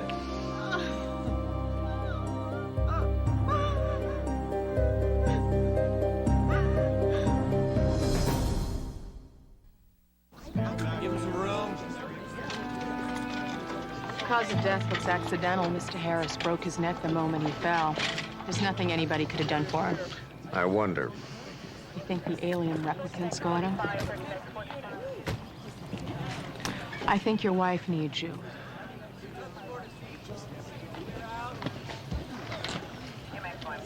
You okay? I'm tired. My stomach's upset. I've seen enough death for one lifetime. Take me home.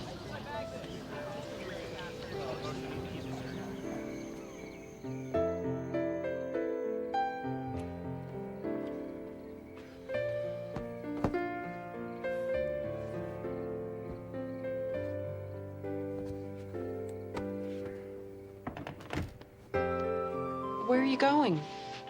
To sleep on the couch again. Remember? Don't, please.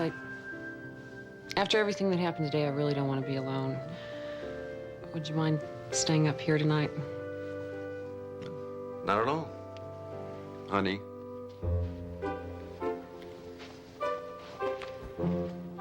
But I'm not ready to have you back in my bed yet. It's all right. I'll sleep in a recliner. Let's just try and get some sleep, okay?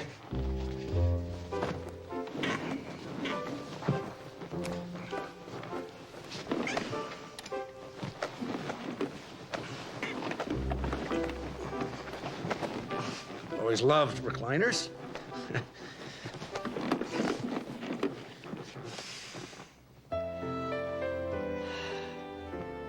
Good night, honey.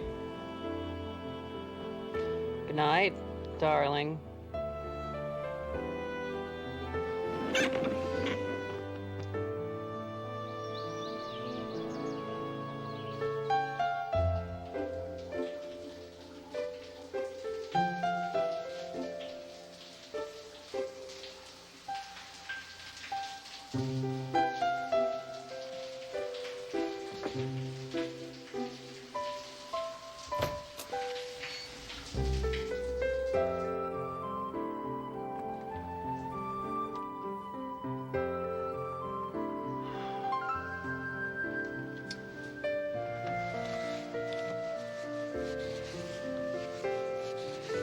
Thanks.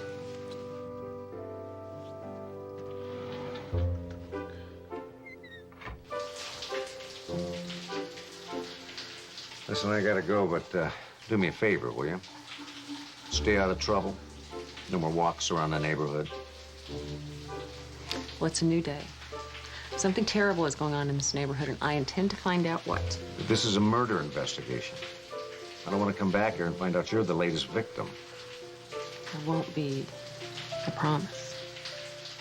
I mean it, Shelby. I know you do.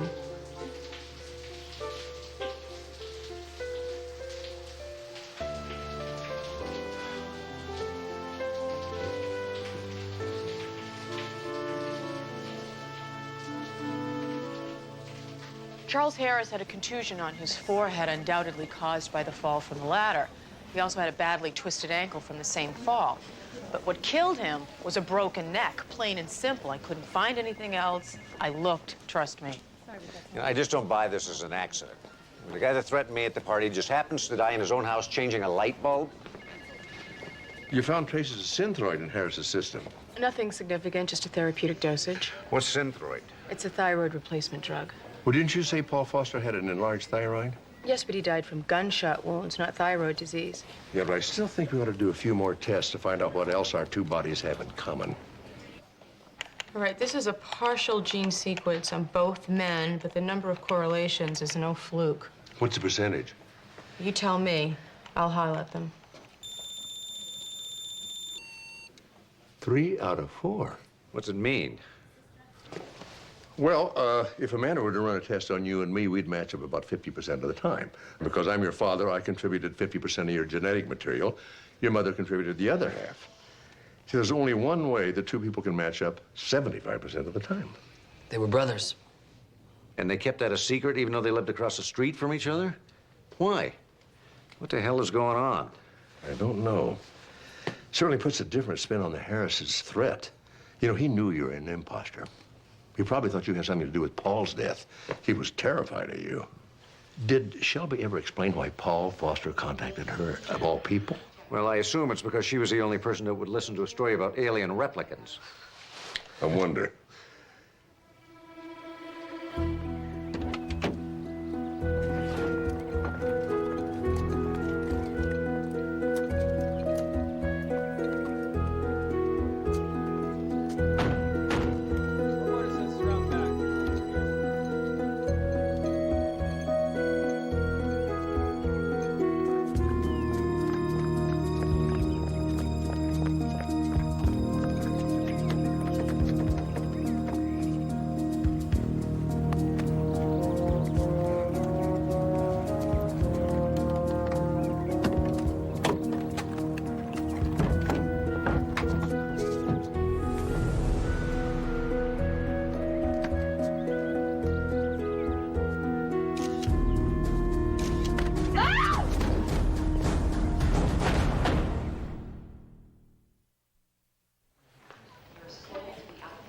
Hi. Hi. Am I looking at the same guy that gave me the gift subscription to Smithsonian Magazine? Yes, you are. But I'll tell you something. I think I want to subscribe to Comet Magazine. This stuff is great. Did you know that there's an entire civilization of trolls living 11 miles under Mount Etna? No, I must have missed that chapter in social studies. Well, by guy, Shelby knew about it because she wrote an article. And she did a 3-parter in here on spontaneous human combustion. You know that just one extra burger boy with cheese causes your body to pass critical mass to go up in flames? Why are you doing this? Because I wanted to find out what the connection between Paul Foster and Shelby was. Well, she said he called her from Hill Ridge Estates. I think she knew him long before he ever arrived in Hill Ridge. You're kidding. Look at this. Just after the article on the rat people living in the sewers of New York, there's a genuine piece of journalism right there.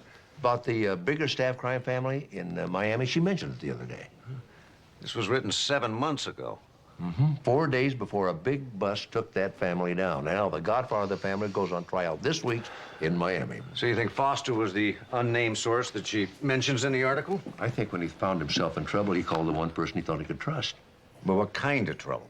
And don't say alien replicants. Look at this, Miami newspaper. The 4 principal witnesses in the Biggerstaff case have been put under protective custody. And all the residents at the Hill Ridge Estates have assumed names. And all their fingerprints match up with dead people. Our tax dollars are worth. Except out of the 4 protected witnesses, 3 are dead. Well, our tax dollars don't work that well. Well, at least we know how the 3 victims are connected and why they were killed. We don't know who the 4th witness is, and we don't know who's trying to kill him. Headed back to Hill Ridge? Yeah, I think it's time to find out what's really going on.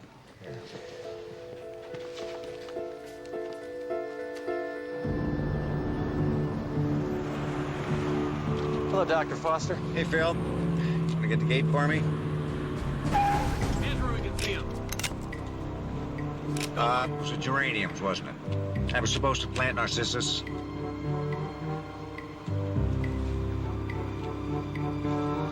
Lieutenant Steve Sloan, LAPD. I want to talk to the man in charge. That's good, because he wants to talk to you. We already know who you are, Lieutenant. But thanks for your willingness to share. Oh, and thanks for the soda. It's a well-stocked kitchen you've got here. Thank you. Now it's your turn for the ID. And not the one that says Clifton Maloney. Your real ID, your FBI badge. Who said anything about FBI? Unless you guys have turned the witness protection program over to the Forest Service, you're FBI.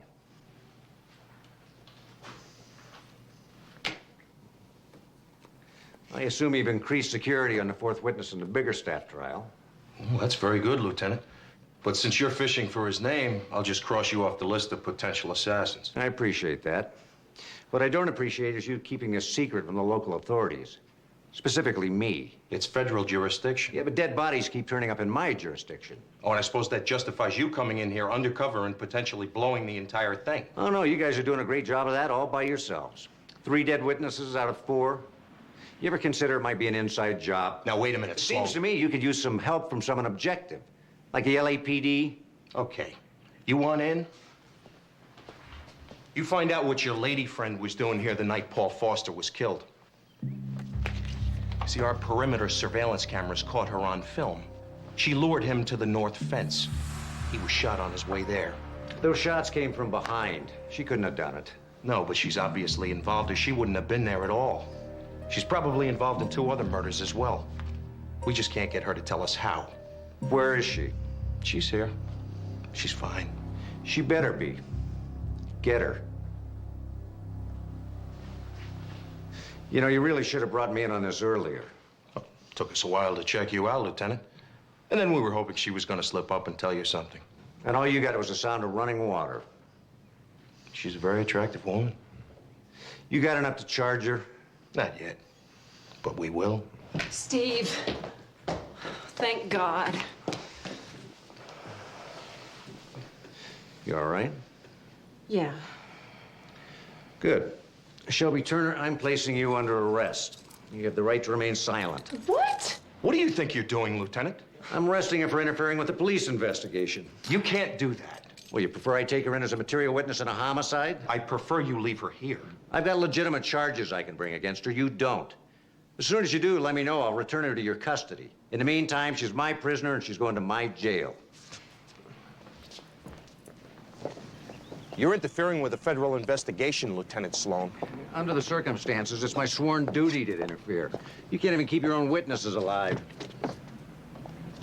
This isn't over. Got that right. As soon as he uncuffs me, I'm gonna strangle him. Keys? Give him the keys.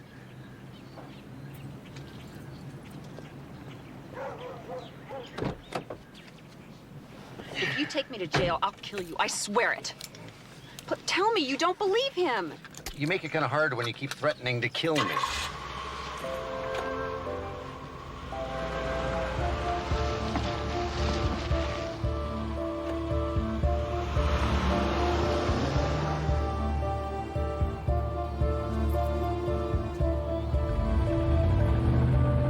Right. Look, you've been playing this sullen cop for 45 minutes. Are you gonna uncuff me and we can talk about this or not? You know, I really should arrest you, you know. I didn't kill Paul Foster.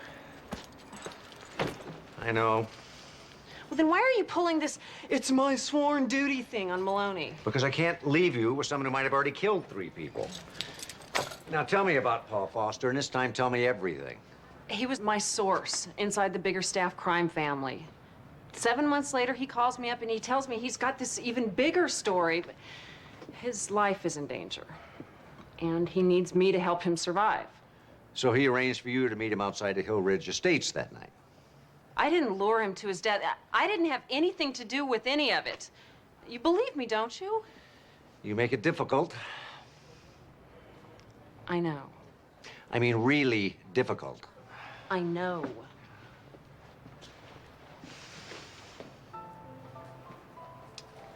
I can't believe this. What, that you're falling for the scum of the earth? No.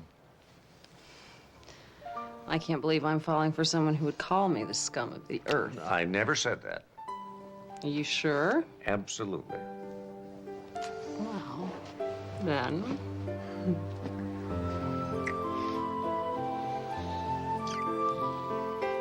You, really believe in spontaneous human combustion?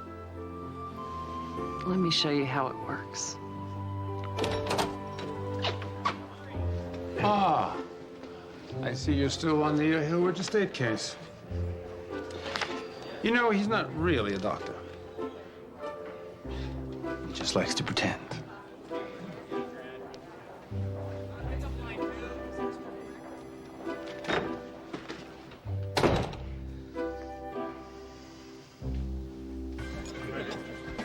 So then I opened up the back of the phone truck and I see all this equipment inside.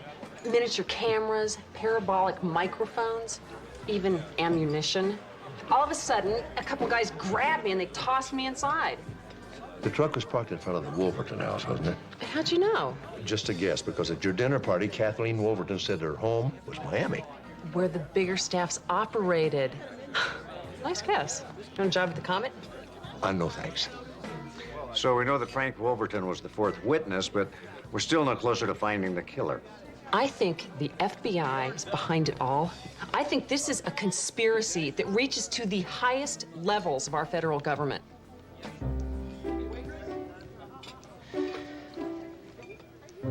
Sorry. Sometimes I can't help myself. Did you see Frank Wolverton at all today? No, I did see his wife, though. She said he was hiding while the workmen buffed her new hardwood floors. She's obsessed. She's more than that. You noticed more than you thought you noticed. Amanda, I'd like you to do a recheck on an autopsy for me. I'm giving her back. I already called Maloney. He knows we're coming. Boy, the Wolvertons really have a nice place. She's not in handcuffs. Well, no, I changed my mind about arresting her. I decided to start dating her instead. Well, Mrs. Wolverton, you were absolutely right to redecorate. The place is lovely. Thank you, Dr. Sloan. Tiffany lamps, I just love them. And a Persian rug. Oh, much more attractive than shag. You stopped by for the home and garden tour? I agree. Shag sheds, and it's hard to vacuum. Mm-hmm. Although, you know, Persian rugs will shed, too, especially if they're hand-tied like this one. Oh. I had the medical examiner recheck the autopsy report on that first murder victim. Sure enough, the same kind of carpet fibers on his pants leg. Really? He must have been visiting the Utleys. I believe they have new rugs as well. And hardwood floors. They sure can make a house a home, can't they? That is, when the varnish dries. They do tend to stay tacky for a while. Well, you know, even when varnish sets, it still can be really sticky on your shoes. Yes, I guess. That's why we found tan bark from your lawn on the bottom of Paul Foster's shoes the night he was murdered. It stuck to the varnish that he had picked up from your new floors. Foster wasn't here the other night. At least I didn't see him. Your wife did. He probably told her he was leaving here. He was scared to death he was going to be the next victim. And your wife made sure he was. And forensics also found some varnished flecks on the entryway to Charles Harris's home. You tracked it in when you went in there to kill him. I'm being set up. Frank, don't listen to them, please. Kathleen, what have you done? She used her designer touch on all three of the other witnesses. That's what she did. And you were next. I don't understand. Of course you don't. I wanted my life back.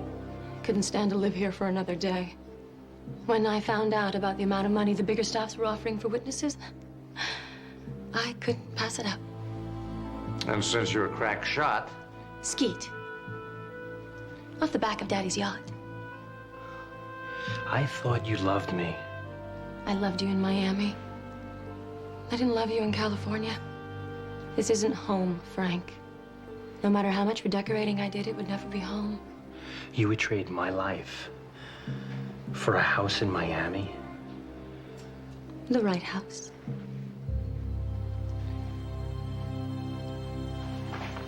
Put her in handcuffs. How'd you figure this one out? Good forensics, logical deductions. And one very big guess.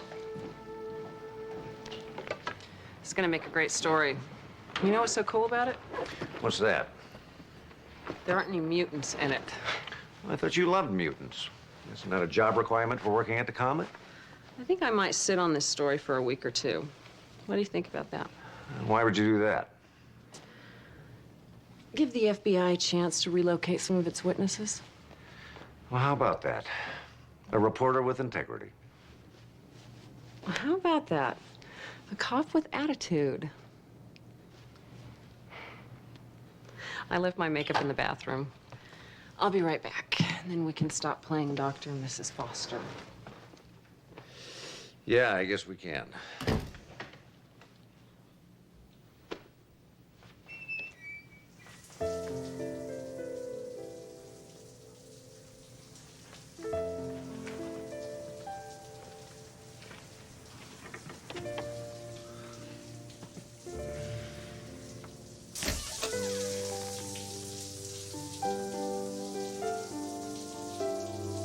There's no one listening anymore, you know. I know.